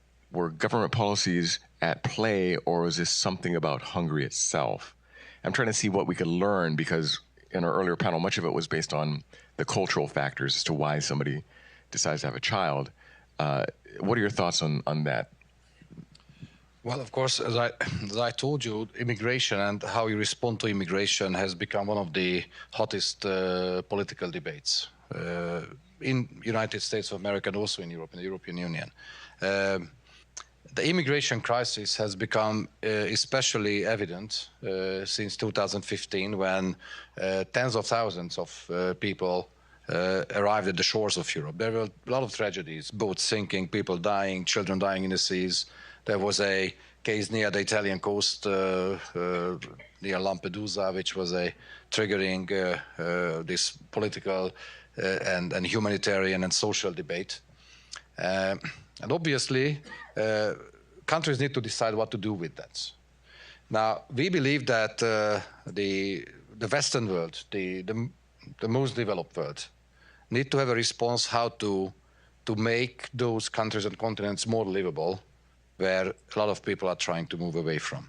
And it needs a very strong international cooperation, because not one country can do it alone. And there are a variety of choices. Of course, you cannot stop all the security crises, and there will be wars, unfortunately. Hungary, we had to face two major wars in the last 30 years in our immediate neighborhood. 30 years ago, there was the war in the former Yugoslavia, the Western Balkans, as we call them politically these days, and there was an inflow of refugees. And the Hungarian government at the time and the Hungarian people opened up the borders and their hearts, because obviously these people were fleeing destruction and death. Nobody questioned who they are. They were obviously refugees, and we have the same problem now, these days. Since the outbreak of the Ukrainian war, 1.5 million Ukrainian refugees arrived to Hungary. And as we are the first safe country, we don't even question their legitimacy to come in. We abolished all regulations, visas, whatever. They are refugees and they are pouring in. Now, the people who are coming from the south of the Sahara in Africa, let's say, or South Asia, or the countries where there is no security crisis, there is no war, but there is a scarcity of food and water. So it's quite understandable that they want to leave a place where life is not manageable anymore. But the question is that, is it a basic human right to decide which country you go in and that you just go in and that country has to let you in? And that's the whole essence of the political debate. So instead of supporting these illegal immigration trends, we would like to have a decent political debate on how to do it and how to resolve. And some countries might decide that they would like to encourage immigration for the sake of their labor market shortages. They need more people to work. It's legitimate. And other countries can decide that they try to do it alone. I don't know how much the assimilation policy of the US works or not. It's questionable, and this is part of the political debate. Well, on one thing, the immigrant population does assimilate to, and that is a low birth rate. Once the immigrants come in, you see in the Hispanics, they start to go down to the mean within one generation. They follow the American birth rate. So that's, again, I don't see immigration being a way of boosting the overall American birth rate as well. But let me turn to some of the other family policies you talked to. If a woman has 4 children, no income tax. Now, is that for the family or just the mother? No, it's the mother. It's the mother who doesn't have to pay tax if she has 4 children and she bears. But there are a lot of family allowances as well. And also we encourage marriage, and we have experienced that the birth rate has increased significantly in marriages. So not single mothers. So and marriage. I thought I heard a statistic that your marriage rate increased by what % since these policies? From 1.19 to 1.52. No, the marriage rate. Yeah, the marriage, it doubled. It doubled in the for the course of the last 13, 14 years. Okay. Since 2010, when we introduced these policies gradually. So is it that these policies have a preference for marriage, and how does that enacted? Well, of course, we also encouraged marriage because we believe that that's a bond between people that secure, of course, the future of their local community and the bigger community and the country national. But we don't discriminate. And we try to, of course, because life is very complex and sometimes women end up being alone and try to raise the children alone. So we have to give them the same or similar allowances. So there is incentives for everyone in the whole system, different levels, and that's why it's a very long and complex statistics, and of course experts need to analyze that and see to that. But the general idea is to give incentives to everyone, single mothers, marriages, couples to raise and bring up children. A full range of regulations. So if you are a single mother, you are entitled not to work in the evening or nighttime, and it's just one example. So there's a whole list of different incentives how we do that, and especially the tax allowances are one major element where people feel it very directly that it's beneficial for them. And if you are under 25, you don't pay an income tax. That's another element, but there's a long list really of all kinds of policies. So there is a long list. If you were to pick one of the government interventions, now there's Heritage Foundation, government interventions is always the last resort for us. Which one of the government interventions do you think may have been the most effective at increasing the married birth rate? Yeah, probably the tax allowances, I think. Probably the tax cuts and tax reduction, which was very, very concrete and very direct and very, very visible for the people, I think. I have to ask them, but but that's my feeling. Well, we will be watching very closely further developments in Hungary. We have a lot to learn in the mutual exchange, and we are out of time. So I'd like to thank you, Ambassador Takács, and please, guests. Thank you for the...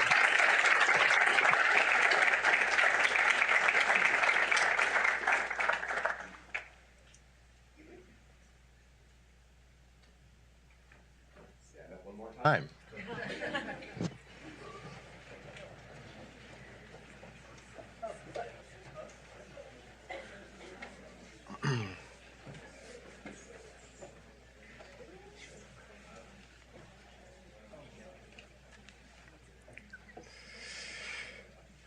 Okay, you may be seated.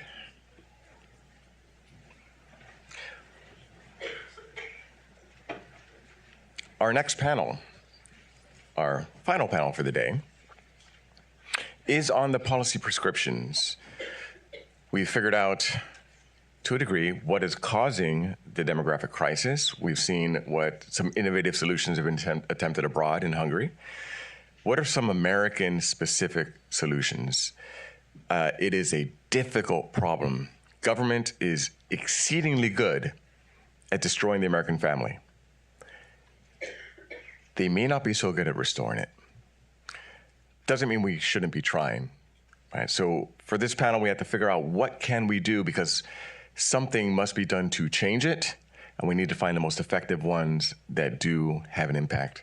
To lead this panel will be Paul Ray. He's the director of the Rose Center and was a former regulations czar under the Trump administration. Please welcome Paul Ray.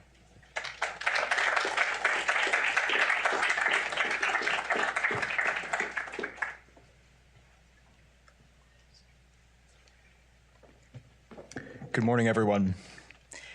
Thank you for joining us today for this important event. As Roger mentioned, this panel is going to take up a critical question: can government policies boost the married birth rate, and which policies would do so? To address that question, we have with us some immensely distinguished panelists to discuss the problems we face and possible solutions to them. I'm going to give you only the briefest of biographies about each, otherwise we'd be here for an hour just hearing all that they've done, and we still wouldn't exhaust the question. So I encourage you to go online to learn more about them. As I introduce you, please come on up. Robert Rector is a leading national authority on poverty. Robert, if you want to come on up. The U.S. welfare system and immigration, and is a Heritage Foundation Senior Research Fellow. Dubbed by some, and deservedly so, the intellectual godfather of welfare reform, Robert concentrates on a range of issues relating to welfare reform, family breakdown, and America's various social ills. Robert was a principal architect of the national welfare reform legislation enacted in 1996, which for the first time required participants to work or get job training for their benefits. Robert joined Heritage in 1984. He holds a bachelor's degree from the College of William and Mary and a master's degree in political science from Johns Hopkins. Michael Toscano Michael, if you want to come on up, is the executive director of the Institute for Family Studies. An alum of the King's College, Michael has served in leadership roles at his alma mater and also at the Manhattan Institute and the National Association of Scholars, where he was research director. He's co-author of an important book, What Does Bowdoin Teach? How a Liberal Arts Education Shapes Students. Rachel Gressler, Rachel, if you want to come on up, is a senior research fellow in the Grover M. Herman Center for the Federal Budget, where she focuses on policies that affect work and well-being. Rachel has done extensive research and writing on issues affecting families like paid family leave, childcare, and workplace flexibility. Before joining Heritage in 2013, Rachel was a senior economist on the staff of the Joint Economic Committee of the U.S. Congress for 7 years. She completed graduate studies at Georgetown, where she earned master's degrees in both economics and public policy, and she holds a BA in economics from the University of Mary Washington. And finally, Lindsay Burke is the director of the Center for Education Policy at the Heritage Foundation, where she oversees Heritage's research on issues pertaining to preschool, K-12, and higher education reform. In 2021, Lindsay was tapped to join Governor-elect Glenn Youngkin's Transition Steering Committee and Landing Team for Education, and was appointed to serve on the Board of Visitors for George Mason University. Lindsay also serves as a fellow at EdChoice on the National Advisory Board of Learn for Life, a network of public charter schools serving opportunity youth. And she also serves on the board of the Education Freedom Institute and the advisory board of the Independent Women's Forum's Education Freedom Center. Lindsay holds a bachelor's degree in politics from Hollins University, a Master of Teaching degree from UVA, and a PhD in education policy from George Mason University. So thank you all for joining us, and please give a warm welcome to the panel.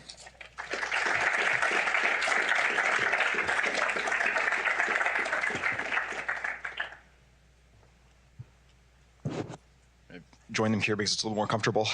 So why don't we start with opening remarks from each of the four of you.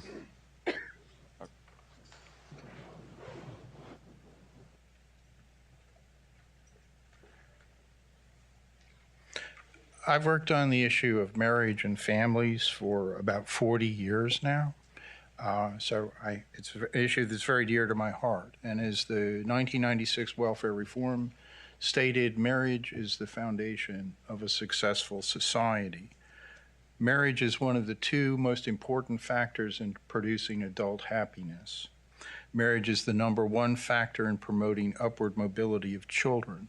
Marriage is a kind of universal social antibiotic that's extremely effective in dealing virtually with every problem that you've ever heard of or seen discussed here in Washington. For example, just one of them, the relationship between marriage and crime. If the marriage rate in a community, the percentage of families that are married goes up by 1 percentage point, the crime rate in the community, violent crime rate goes down by 2 percentage points. It's very difficult to find anything that's more effective and stronger in terms of producing social well-being than the institution of marriage. But for the last 60 years, the government has conducted an overt war against marriage in this society. It has done this through a welfare state, and by the welfare state, I'm talking about something that's larger than you ordinarily think about food stamps and things like that. It's a set of supports and policies that affect probably the bottom 40% of families with kids. It's close to half of all families. In this system, these programs, the welfare state, actively penalize marriage, and they reward single parenthood deliberately and directly. They've been doing this for over a half a century, and they essentially have ended up creating a population of women that are married to the government rather than married to the fathers of their children. As a result of these policies, you could look, for example, at the out-of-wedlock birth ratio. The percentage of births are outside of marriage. When Lyndon Johnson started the war on poverty in 1963, 7% of children were born out of wedlock. When welfare reform started in the 1990s, that number had risen to 35%. Overt destruction. And this was regarded at the time as basically an insoluble problem. But the good news is that welfare reform enacted in the 1990s brought this tidal wave of destruction to an end. It ended the deterioration of the family. And if we let's see if I can get my charts here. We'll skip that chart. Here we go. Okay, so this chart measures the percentage of children living in married two-parent families. And what you can see, it starts around 1960 at the beginning of the war on poverty. It's like a straight line. Daniel Moynihan used to say this was drawn on a ruler. It's a straight line downward, the percentage of children living with two married parents. It goes down and down and down about 1 percentage point a year until the yellow line, that's welfare reform, all of a sudden the line kinks over and essentially has remained flat for 30 years. We stopped the decline of the married family through welfare reform. If you look at the dotted line, that's what would have happened if the previous pre-reform trends had continued. We would have an additional 9 million children today living in single-parent families rather than married two-parent families. This could be dramatized with this chart. This chart is the non-marital birth rate of teenage women. And what you see there is, again, you start around welfare reform, that around war on poverty, that's the red line. This thing skyrockets upward, okay, to the point when the yellow and green lines represent welfare reform. At that point, 1 in 10 children in the United States was born to an unmarried teen mother. This was also regarded as an insoluble problem. You could not do anything possibly about that. Welfare reform comes in with a message, you're not going to have a life on welfare. You are not going to get something for nothing forever. You are expected to work. You are expected to support yourself. And look what happens to that line. It instantly turns around and begins to move in the opposite direction and is now back down to where it started from. This problem has essentially been eliminated in our society. Now, one might say, well, my goodness, there were 300 to 400,000 non-marital births to teens at that time. What happened? There must have been a huge increase in abortion that reduced all those births in the future. But this is the data there. The left-hand set of numbers are before, at the time of welfare reform. The right-hand set of numbers are today. The blue is the number of the out-of-wedlock pregnancies, and the green is the births, and the reds are abortion. And what you see is that all three of those things came down together. You didn't have a reduction in births and an increase in abortion. And this is very important because it kind of violates the intuitive rule. Most people think, recognizing that 85% of all abortions are to non-married women, that if you were to reduce the non-marital birth rate, you would increase the abortion rate. And similarly, the left begins, if we increase the abortion rate, we're going to have fewer problematic births among poor unmarried women, right? It's a kind of seesaw, but it's false. It's not the way things happen. When Roe v. Wade was enacted, it dramatically increased the abortion rate among non-married women. But it didn't bring down the birth rate. That went up even greater. They went up together. And when we did welfare reform, the abortion rate and the non-marital birth rate both fell together. Why is this? Why could that possibly happen? Well, if you think about this as a seesaw, what's critical there is the pivot of the seesaw. The pivot is going up and down, and that's driving these effects. And the pivot is the non-marital pregnancy rate. When Roe v. Wade came in, women had much greater sexual activity without being married. Everything goes up. When welfare reform came in and said, you can't do this forever, the rate comes dramatically down. Well, we won't do that one. So the reality here is that welfare reform was able to stabilize marriage, to bring the marriage rate up, and to make the situation much better for families. What can we draw from the lessons from that for the future? The first lesson is that that government policy dramatically affects family structures. It affects it very broadly, not on just some narrow population of poor families. And that if you have policies that are designed to encourage marriage, in this case by saying we're not going to subsidize single parenthood as strongly, you get dramatic effects from that. The second thing is that, so what would that mean in the future? If we want to strengthen marriage in society, we should strengthen the work requirements in all of our means-tested welfare programs, including, for example, food stamps. But also we need to remove the marriage penalties that are within the welfare state. All 90 means-tested welfare programs penalize marriage in the sense that if a couple gets married, they lose welfare benefits. This is like having a tax code where you wouldn't have the schedule for married filing jointly. Everyone would have a penalty when they marry together because their income goes up, welfare benefits go down. The typical lower income family can lose $10,000 or $12,000 of welfare benefits by the act of marrying. That's a horrible message to send, and all low-income families know that. We should remove those marriage penalties, and you can do that without expanding the cost of the system just by taking out waste and fraud. Going back, marriage is a universal antibiotic.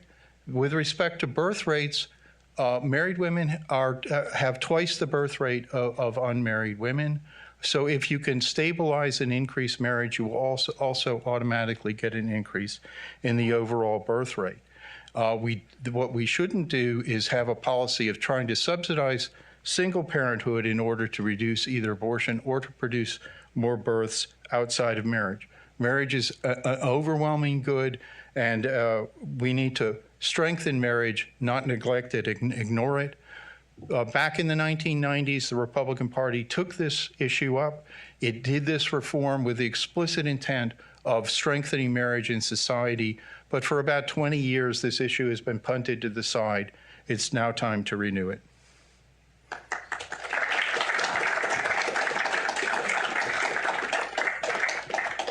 Great.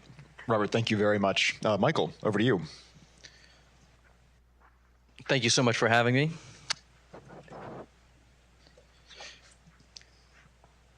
It says a lot about the state of public policy that we have almost completely forgotten the broader legacy of family policy in the United States, which has been with us in one form or another since the American founding. Rather than doing something new by considering such things as child tax credits, what we are undertaking today is a recovery of an American legacy that was nearly wiped out of our memory by a regime of anti-family policy that was injected into the American system in the 1960s by Republican and Democrat elites alike. Consider the following. From 1944 to 1948, a series of laws were passed to create what Alan Carlson has called, quote, a powerfully pro-family tax code, close quote. In 1944, Congress passed a law creating a uniform $500 per capita tax exemption, and then limited it only to household members related by, quote, blood, marriage, or adoption, close quote. According to a 1944 Ways and Means Committee report, by placing no cap on the total that a given household could claim, the act imposed a, quote, lesser burden on taxpayers with a large family and a greater burden on taxpayers with a small family, close quote. This pro-family tax code was developed further in 1948 when a Republican Congress pushed through additional tax reforms over a veto by President Harry Truman that raised the per capita exemption to $600. The upshot of this was that a married couple with 3 kids making the median national income of $3,000 would be relieved of any income tax. But Congress moved further by nationally introducing income splitting, which gave married couples the right to file jointly by summing their total income and halving it, with each spouse taxed on only the halved amount. This provided major savings for families. And what was the result? Marital stability increased, divorce declined, the marriage rate reached a historic high, and fertility soared. Though there were clearly other contributing factors, the baby boom was energized by the tax code. This pro-family tax code was an extension of the pro-marriage, pro-natalist politics that was I'm sorry to say, into the bones of the New Deal as well. Against the vociferous protests of the women's movement at the time, the New Deal's jobs programs were tailored to directly target married husbands, especially married fathers, who were seen as portals through which to engage the entire family. Marital unity was rewarded in Social Security, too. A 1939 amendment boosted a man's retirement by 50% if at the age of 65 he still lived with his wife. What changed? Principally the minds of American elites, Republican and Democrat, who were looking to impose flexibility on the American family and liberate the individual from the strictures of traditional sexual morality. They did this in part by advancing no-fault divorce and other things, but nonetheless a total catastrophe for America. In a recent essay for the American Conservative, drawing on the work of scholars Mary Ann Glendon and Nancy F. Cott, I called this new marriage regime, which we are contending with today, private marriage. Private marriage is a consumer good, relegating nuptials and fertility to mere lifestyle. Though the downstream benefits that private marriage provides to individual couples with their children are well documented, this marriage regime is not concerned with society more broadly. This is why, under private marriage, lawmakers in the US on both sides of the aisle often flat out reject the idea that the government should be supporting marriage at all. I contrast this with public marriage, which has roots that stretch back through the American founding to the Catholic Middle Ages.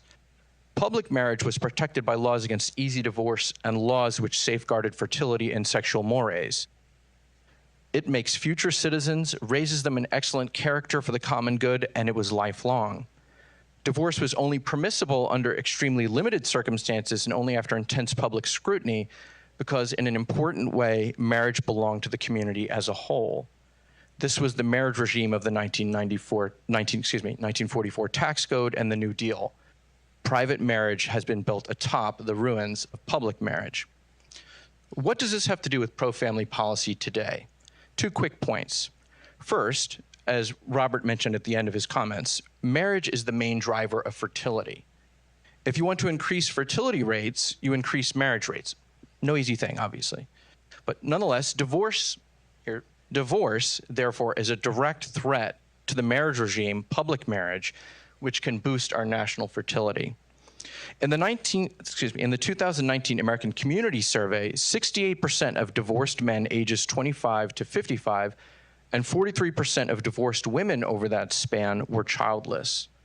Compare that with the currently married, for whom that would be 25% and 26% respectively, though these percentages would include the divorced and remarried.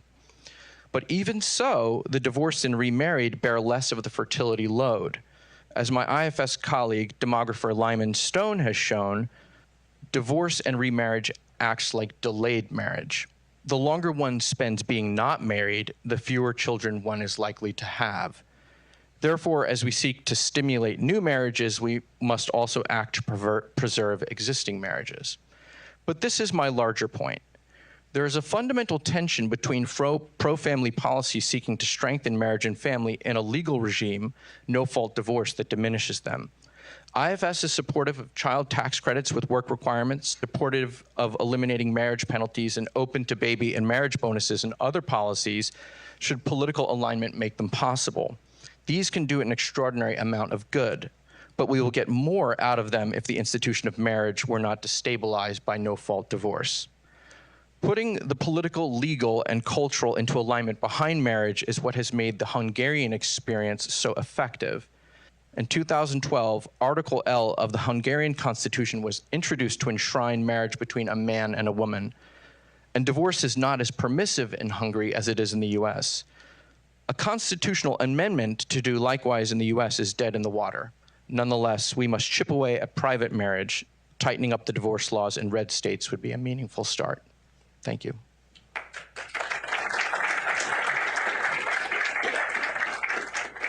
Great. Michael, thank you very much. Rachel.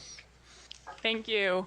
Pleasure to be here today. And I wanted to have to disclose at the beginning, I was laughing when Catherine mentioned the ugly cars. I drive one of those myself. And so a lot of what I will be talking about today is kind of having that lived experience and being in that right now. So I'm going to focus today on work. I do want to start by saying that when we think about marriage and families and the government's role in that, that role should be to enable everybody to be able to pursue the marriages they want, to have the number of children they would like to have. And before we start talking about taking resources from one person to try and affect somebody else's decisions and have them do what we want, there is so much that can be done to reduce barriers. I mean, the first principle here for government should be to do no harm. And so I think that there's a lot that needs to be done to get rid of the disincentives to get married and to have children. So I'm going to look at work through three different components of it. And first is having a job and an income. Having those opportunities so you can support a family. Second is having a balance between work and family. And third is looking at the childcare component of this. So starting with work, obviously having a job, you need that to support your family. And there's plenty of research that shows having a job that has that upward trajectory makes men in particular more marriageable. So we want those opportunities to be there. But as Robert had mentioned, we have an increase in the welfare without work state. And this has particularly happened since COVID-19 with just massive amount of benefits that are available even without having work. And so I'm seeing this in the employment statistics, very discouraging trends. It's been more than just COVID, but we've had a significant decline in employment among men. Another issue is education and the experience that you get that enables you to have a job that will allow you to support a family. There's a lot of ways that the government is not helping. They have an unfailing record of failure across nearly 40 different job training programs that are crowding out better opportunities in the private sector. And then something like apprenticeships. That's a wonderful way for an individual to get experience and education for a successful career without paying for a six-figure college education in a shorter amount of time. And so we need to be doing more there. There are apprenticeships, but they are limited to a government monopolized model that's really stuck in the trades, and it hasn't expanded out. The Trump administration tried. They enacted something that allowed industries to start their own apprenticeship programs, and this was flourishing. Nursing, one of the areas that we need the most workers, had started up, but the Biden administration has canceled those. So we absolutely need more opportunities for these apprenticeship programs to develop. And then in terms of balancing, so we heard from the last panel, a contributing factor here, of course, is the increase in women's educational attainment. And that just shifts the trade-offs. And there's also been a different value that many people are placing on work and their pursuits of that. And so I think that when we think about women, they have more of a concern now that marriage could disrupt their careers. Children can disrupt their careers, and they might be too expensive. Question of whether or not this is affordable. I have a slide here because I think that the real question is how can you have more of the balance? I don't like the message that you can have it all. You can have this super successful career and you can have all the children that you want. But I do think that you can have more of what you want to prioritize. And so we are seeing a positive shift, I think, in terms of work and the work opportunities that are available. This chart is a poll by the Cato Institute that asks parents with young children, what is the single most important thing to you that would help you balance work and family? About 58% of people said something like a flexible schedule, ability to work remote, ability to work part-time. So by and large, it's not like more money, it's not more paid family leave, those things. It's just having the flexibility to work in the way that works best for them. So how can we help encourage that? We are already seeing independent work opportunities thriving. This is, you can call it freelance, gig working, your side hustle. 39% of Americans participated in some form of that independent work last year. And this is particularly helpful for parents and also people who are caring for aging parents themselves, because it gives you the autonomy to have control over your schedule. So of that 39% of Americans who did some type of work, half of them said they did the independent work because they were unable to work for a traditional employer because of either their own health condition or their family care responsibilities. So this could be a thriving opportunity, but we are seeing in places like California and by the Biden administration's Department of Labor and in Congress bills that are trying to shut those opportunities off and to try and force more people into traditional 9-to-5 jobs because they can be unionized. So we need to have those opportunities open. I point to one example here is a woman named Monica Wyman in California. She was a stay-at-home mom for 10 years. She had been trying to get some jobs as her children got into school, and she had that time, kept getting turned down. She finally ended up at a florist's office. That led to her starting her own floral company. The way that she did that is she would hire her friends, other moms on the weekends to do the work at weddings. But the state of California has put limits on that. And so those opportunities are not there in California and potentially could not be in the rest of the US. And then last is the child care component. That's the second biggest concern for families.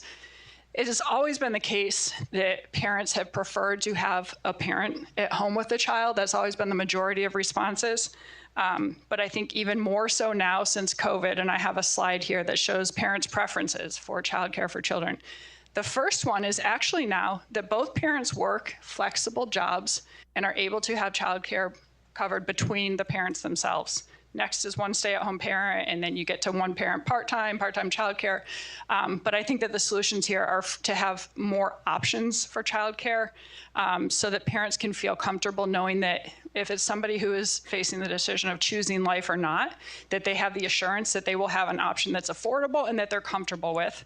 And then for parents deciding how many children to have, that there are better options out there. And there are certainly many ways that we can reduce some regulations at the state level. And one thing to particularly help lower income families at the federal level would be to allow parents to take their Head Start dollars to use at a child care provider of their choice that would actually be a solution for a working parent and would have better outcomes.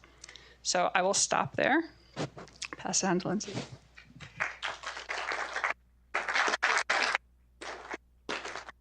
Great. Thank you, Rachel. Lindsay.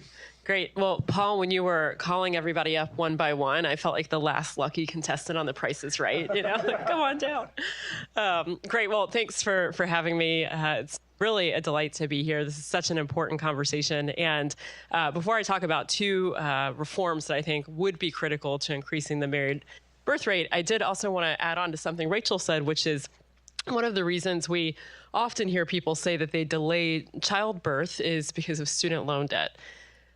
I do not put a lot of stock in this. If you look at median monthly payments for student loan holders, it's $222 a month. If you work, particularly in a job that you studied to work in, that's a pretty manageable amount. And if it isn't manageable, there are already programs in place that cap those repayments. So a bit of a tangent, but the Biden administration's effort right now to do backdoor student loan debt amnesty will exacerbate these problems by raising the cost of college. So just wanted to throw that out to begin with. But on this positive solutions in the education realm, which is what I study, there are quite a few, but I think chief among them are enabling families to choose learning environments that they're comfortable with. This is something that if families can't be confident that a school that they send their child to for 6, 7, 8 hours a day is safe and effective and most importantly aligns with their values, that could impact their decision to have children in the first place or to have more children or the number of children that they ultimately desire. This values piece matters tremendously. My colleague Jay Green had a nice quote on this recently. He said, education is one of the many things that society does to raise children to be the kinds of people parents and society hope that they will become. But importantly, as he went on to point out, since people have legitimate differences about what constitutes a good life and how children can be raised for that good life, there will be legitimate differences about the content, manner, and goals of education. In other words, parents have a variety of legitimate views about education that are best served through a system with lots and lots of choices. And so how do we make that happen? This is primarily a state and local issue, although there are some federal levers that can be used as well to make sure families actually have many choices when it comes to K-12 schooling in particular. One, of course, that is just catching on like wildfire across the country right now. State after state are adopting education savings accounts. This is the next best, greatest iteration in the school choice movement. In fact, we don't even call it school choice anymore. It's education choice, because you can choose not only among different private school providers, but you can also hire private tutors or do online courses. You can pay tuition part of the day. You can homeschool. You can buy curricula, textbooks if your child has special needs. You can use your ESA to pay for special education services and providers and therapies. So what an education savings account does is it gives parents control. It gives them that confidence that they will be able to craft an education that works for their child and is safe and effective and reflects their values. And it does that by directly funding the family. It gives that family the public dollars, right? There's no such thing as public money. I'm with Thatcher on that, right? It's your money. But it gives them their share of public education per pupil dollars that would have been spent on their child in their assigned public school. And it gives them directly to them in an education savings account. This usually, if you look at the states that have adopted it, means $7,000 per child per year. In the state of Arizona, that money, so again, your public school dollars, literally goes onto a debit card with your child's name on it. And at that point, you can use that debit card to pay for all of those expenses I outlined earlier, including private school tuition. So talk about giving a family confidence that they'll be able to choose a school that works for them. That is how you do it. Instead of assigning a kid directly to a government-run institution, you fund that child directly and allow the family to determine what is a safe and effective and values-aligned learning environment for them. So choice is imperative. But at the same time, we cannot abandon the content that is taught in public schools to the left, which is unfortunately what has happened for decades. We have to engage in the content that public schools teach as well. One of the areas in which we need to engage more is the success sequence. And this is something I know that we're all familiar with. You follow the success sequence, you graduate high school, you get a job, maybe you go to college, and then you get married. And you delay having a child until you've accomplished that last step of marriage. And as Brad Wilcox and others at IFS have pointed out, 97% of millennials who follow this sequence never end up in poverty. That is a tremendous public policy, I wouldn't even call it an intervention, but pathway that we know it serves as a wonderful hedge against poverty. Public schools need to explicitly teach the success sequence, as do private schools. Many of them already do. This is something that public schools can do not necessarily prescriptively, but descriptively, by explaining to students that if you follow this sequence, the data show that you will not end up in poverty, by and large. And so they should teach that explicitly. We surveyed, as did AEI, incidentally, both in 2021. We didn't know, we were both working on it, but we surveyed families and school board members about their feelings toward the success sequence and public schools teaching the success sequence. In the Heritage Survey, 72% of respondents, this was a nationally representative survey that we had an external organization field for us, 72% of parents supported schools explicitly teaching the success sequence, as did, notably, 60% of school board members, which I thought was pretty good. In the AEI survey, their numbers were pretty close to ours as well. Again, nationally representative survey from 2021. 76% of parents support explicitly teaching the success sequence. And what was interesting in the AEI survey is they also looked at parents who did not follow the success sequence themselves, which they could determine because they hadn't graduated college or had a child before marriage. Even among those individuals who had not followed the success sequence themselves, 70% supported public schools teaching it to students. So those would be my top two public policy reforms: funding families directly so they can be confident about the schools they have access to, and then having those same schools teach the success sequence.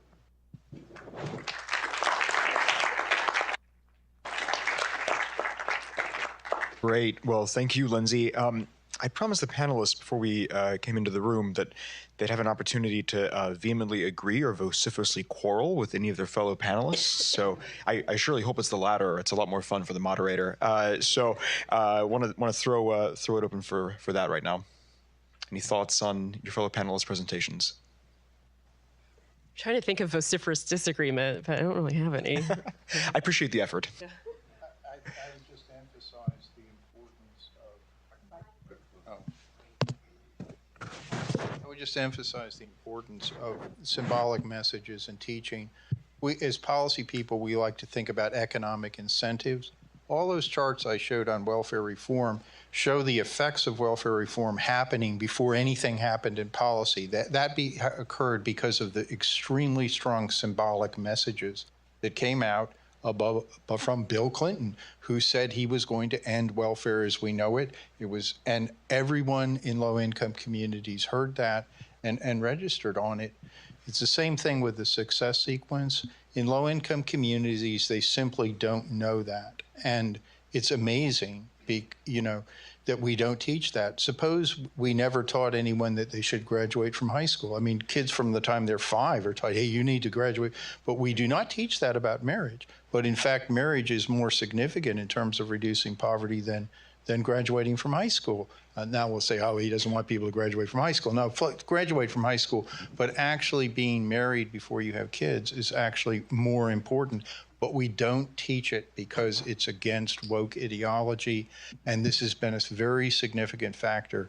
And we actually need to have those messages come out in a way that the vulnerable populations hear it, because they don't hear it now. They don't know about this. The success sequence is self-evident to people that have college degrees and everybody in this room, but it is not self-evident to the poorest communities in the United States. It needs to be taught and understood. Great, thank you, Robert. Anyone else? All right, well, we have some time for audience Q&A. I think there's some microphones floating around, so please put up your hand if you want to ask a question, and a mic will come to you. Would you mind standing up and stating your name? I have a question. Oh, go ahead. Hi, my name is Gage. I've heard quite a bit in forums like this that one issue with the marriage rate is that men are less interested in starting families today. But one thing I've seen on Twitter as a response to that concern is men raising the point that 90% of, and I don't know if this number is correct, but 90% of child custody cases, the child goes to the mother. 90% of divorces are filed by women. And so there's seems to be this concern, I think, especially among Gen X, that, the mother of your children could walk away from the relationship at any time and keep the children. So is that maybe a potential concern that is not, that's maybe going under the radar? Yeah, good question. Michael, Robert, either of you want to take that? I don't think that that's a very significant factor. The more obvious thing is that the sexual revolution said to men, hey, you can have sex without personal responsibility and commitment. And men said, okay, really? All right, it's a deal, okay? That's really, and the ethos of men has to survive that thing. And I think it's very interesting that the ethos of men has survived that in ways that it's struggling against that. One of my favorite statistics is that at the present time, 25% of children are born to parents who are not married but are cohabiting at the time of birth. And then of that 25%, half of them subsequently marry, perhaps 5 years later. That's roughly 10% of all children have a post-birth marriage of the mother and the father. Remarkable thing. No one could have predicted that 20 years ago. But it shows a lingering commitment among a very substantial part of the population to relationships, okay? To sex within relationships, to childbearing within relationships. And that is a huge opportunity to take that population, 1 in 4 kids, and move that forward and get more of those families married, and teaching them about the success sequence, teaching them the impact of marriage on the kids, teaching them about marital stability. They're wonderful courses and pieces of information about how to keep relationships together, how to prevent divorce, because all marriages tend to go over time through dry patches. What gets you through a dry patch? It's a sense of commitment, okay? And commitment comes with marriage. If you're simply cohabiting and you haven't made a commitment, when that problem comes up in the relationship tends to fall apart. All of that can be taught. All of that can be taught at close to zero cost. But we have to have the willingness to do that. Michael, you want to take a swing also? Yeah, just really briefly, I just want to underscore Robert's point there that there's this cohort of cohabiting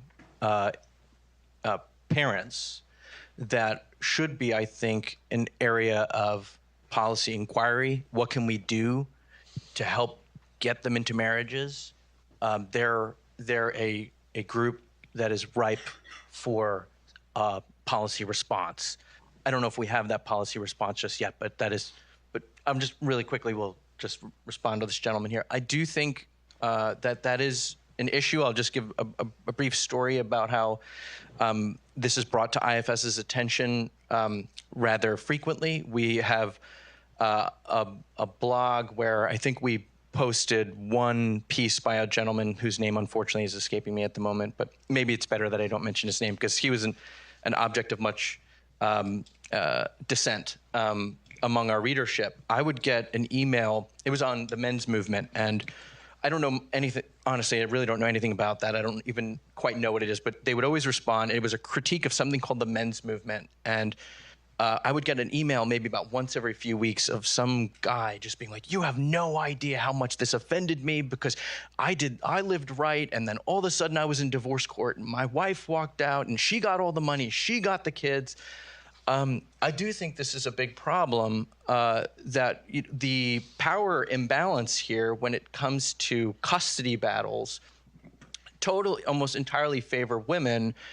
And I think that there is going to be, among other things that are causing men to retreat from marriage, I do think this is going to be one of the things where they just have a sense that their interests are not preserved in marriage and by family law.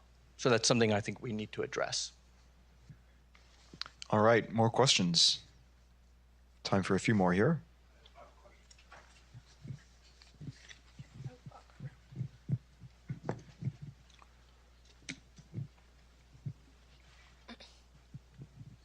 Yes, now that Roe v. Wade is over, Matthew Quimpton, by the way, in those states that are protecting life, do any of you, the panelists, see any sort of correlation between that sort of newfound respect or kind of love given to the family and how that might have a positive impact on marriage going forward in the future? No, I do think that it is important to recognize that marriage is the number one factor in reducing abortion. A pregnancy of a non-married woman is about 10 times more likely to end in abortion. Even cohabitation is a very strong anti-abortion factor. Couples that are cohabiting at the time of pregnancy are half as likely to have an abortion as a standalone single woman. So anything that can be done to stabilize and increase the relationships between men and women, between mothers and fathers, has a profound downward effect. And welfare reform, by making it less attractive, less utility, have less utility to be a single mom, dramatically reduced the non-marital pregnancy rate, and it also increased the cohabitation rate. Both of those factors brought down abortions, resulting in roughly 10 million fewer non-marital abortions after welfare reform because of the pro-marriage orientation of reform. Other questions? Hand over there. Yep. Would you mind standing up? Oh, that's new. Sorry, do you mind if I... J.P. Hogan, speaking to the Hungarian law, and then you're saying an amendment's dead in the water. Originalism is seeming to be embraced where if you're right from your creator, then the guiding law on that is what's in the scripture, and the First Amendment is redundant, whereas if Congress can make no law respecting an establishment, that would be Congress cannot change the Lord's laws. You already have the original definitions set out, and you wouldn't need the amendment. So I'm just wondering how you would adapt to maybe your comments today on that. Well, in Aristotle's description of the human person is politikon zoon, and what that is translated as the political animal. It's just what he's observing there is the way that laws shape our understanding, and or misshape our understanding, which is something that has been addressed throughout these two panels. So the value of a positive legal claim about the nature of something is that what it does is it accords with right reason, and it affirms what we know as it has been inscribed into nature by the Creator himself. Another way to look at this is, as St. Paul talked about how knowledge of God was written into the natural order. Well, law is our way of handing down our knowledge of God as we observe it in the natural order. So what I would say is that it's honoring of our understanding of what God has made by placing it into law. Obviously, you have to be prudent about that because sometimes you can over-legislate. But I think the value of say, tightening up divorce, or in the Hungarian experience, the constitutional amendment, is that very thing. All right, we have time for one more question, I think. Nina? Hi, Nina Good to see you. Schaefer, the Heritage Foundation. So it seems like we've got the sequence right, but I think an open-ended question remains, how do we speed up that sequence so that people are getting married earlier and having opportunity to have more children? One of the things that I can point to on that is reform in educational options and reducing all the massive government subsidies that are pushing more people into college degrees. The fact that only 3 in 5 students are completing a 4-year degree within 6 years because you have so much money going into it, and why not hang out a couple extra years? And then also the grad student loans, encouraging people into these things that are taking longer than they need to. But alternative forms of higher education can help people get through their education experience sooner. +1 on that for sure. Eliminate grad plus loans. But I mean, and Nina well, but in my space that we are seeing so much dramatic movement so quickly, which is so welcome, right? I mean, we now have what I described earlier with ESAs. This is something that was a policy only conceived of or adopted in 2011. Milton Friedman conceived of it in 2006. It's one of the last things that he put out there, still thinking about it that many years later. But so from 2011, the first ESA being adopted in Arizona, as of this legislative session, we now have 14 states with that policy in place, 4 of which just this year are completely universal, which means this fall in 4 states, every single kid in Utah, Arizona, Florida, and Arkansas and Iowa, 5 states, will be able to choose a school that they want with their share of public funding. I mean, this is unbelievable, the speed at which this is happening, and that it's just such a tremendous policy reform, universal choice. So at least in my little neck of the policy woods here, we're seeing really dramatic and quick progress, which is great. I think that the larger issue is that the sexual revolution basically allowed men to have lives of permanent adolescence. And men have difficulty growing up. You may not have noticed that. And I always like to say that marriage and children are God's little gift to men to insist that they do grow up. I think we can have a greater impact by simply communicating that. Again, the communication of norms is in fact very important in public policy. We like to this lever, that lever, this incentive, but actually the communication of norms is very important. And we should communicate to men grow up. And part of growing up is to stop that a prolonged adolescence that seems to be running on toward age 28 now, and get them to recognize that maturity means actually making a commitment to a woman much earlier on, and making a commitment to a woman is an essential, critical feature of being a mature man. That's a message that doesn't hit men very often, but we should give them that message, and I think they have a potential to respond to it. And this is why we have to engage in the content that public schools are teaching. There are 55 million, K-12 age kids, half of which are boys, who should hear that message. And public schools aren't these values-neutral institutions. There are very distinct. So this is really like the male half of the success sequence that we don't really think about. It's the maturity sequence. The National Institute for Fatherhood decades ago ran these wonderful ads about fathers, and one of my favorite ads was the emperor penguin. The emperor penguin in Antarctica takes the egg of the baby penguin and holds it on its feet through 6 months of pitch blackness at like 80 degrees below zero. And if it moves an inch, that egg will die. Okay, and any man that hears that, okay, yeah, give me that egg. It's that is a message of responsibility, which we don't teach men anymore, and men have an instinctive ability to respond to that message of responsibility, as opposed to, hey, here's another video game. All right. Well, thank you very much for the questions. I want to turn it back to the panelists for a brief, minute or so of closing remarks, if you want to offer that.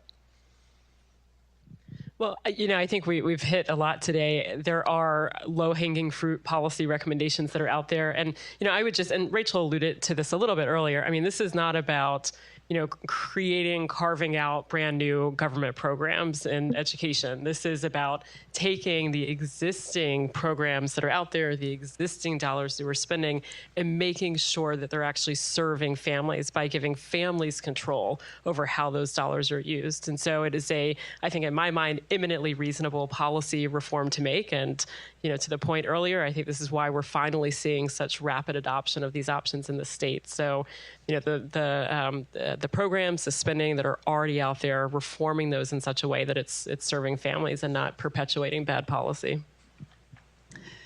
And being from the Federal Budget Center here, I want to emphasize when we're talking all about this, there's often a question, well, shouldn't we be investing more in children? And that includes, transferring more money, giving money to households so that it is easier for them to have children. Well, just starting off, looking at our budget, we are spending $4.2 trillion in transfer payments. That does not include the tax credits for children. So that comes out to $32,000 per household. We are already spending an enormous amount of money, but it is money that is not the government's proper role. And even the ways that we are spending money on child programs, things like the CHIP program, the EITC, we are wasting money. 31% of the money that's being spent is going to the wrong people. So there's so much that we can do to fix the programs that are out there and to better focus them and get rid of things that the government should not be doing. But in terms of investing in children, we are not investing in children. If we were to issue new tax credits today, it would be the opposite. Everything that we are doing is creating more debt for children in the future. Last year alone, we added $10,500 in new debt per household in a single year. And we are on that trajectory, assuming no wars, assuming no recessions. It's only going to grow. And so what we are actually talking about, if we're going to be spending more money on children, new debt money, is taking out a second mortgage in their name. Because by the time my kids would be considering having children, that's what their share of the debt will be. And at some point, it becomes unsustainable. We don't know what that is. But then there's not easy choices that we can make about slowly reducing it. It's people are actually having to pay massive taxes that are going to prevent them from being able to get married and have the number of children that they would like to have. I think something that should be done is, and I apologize for introducing a new concept in my closing comments, but something that should be done is to investigate the experience of military families, because there is an instance of what you might call like a positive outcome of federal policy for marriage and family and fertility. Because in the military, all the benefits are only given to a married spouse as opposed to a cohabiting partner. And in the military, as a result, marriage rates are significantly higher than they are in the general population. So there may be a connection there. And so that's something we should investigate. And I would say, in addition to that, to bring it back to my initial comments, one area where the military does not appear to be doing better than the rest of the population is divorce. So you wonder if a lot of that treasure, which we are successfully spending in generating a pro-family community, is being wasted and spilled out because of the nature of divorce law in this country. I think it's important to recognize the relationship between marriage and birth rates. If you look at the rhetoric around declining birth rates in the United States, it usually goes from the last peak of the birth rate, which is around 2008, to the present, and it goes down. It goes down very dramatically. But when you look at that decline, actually 87% of that decline is in the non-marital birth rate, which goes down very steeply. That's a policy goal. That's an explicit policy. That was something we wanted. And also there's a decline in the marriage rate. Very, very little, only about 12% of that decline is in the marital birth rate. So that just emphasizes how important marriage is to all of these issues. And then with respect to the benefits and things like that, we need to make the current benefits that are given out visible, because they're largely invisible. The typical so-called poor family with kids that's identified as poor by the federal government actually has about $55,000 a year in cash, food, housing, and medical care on average.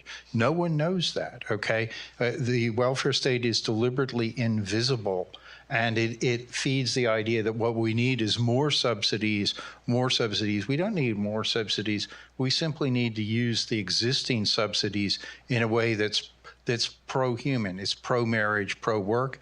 And if you look at polling, about 90% of the public believe that welfare recipients should be required to work. About 80% of them believe that you should get rid of the marriage penalties within the welfare system. So there's a huge groundswell there for doing these types of rational policies if there's a willingness among the political class to do them. All right, well, great. Thank you. Everyone, please give a warm round of applause to our panelists.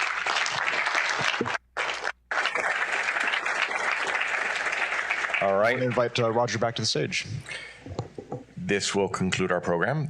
One final thought, especially because there are a lot of young folks here. I want you to raise eyebrows. Get married so young that you raise eyebrows, and have a nice number of kids so that when people look at you, they're like, that wasn't a mistake. They actually believe in this stuff. So go raise eyebrows. Thank you all very much. There's no more important issue. And enjoy the lunch.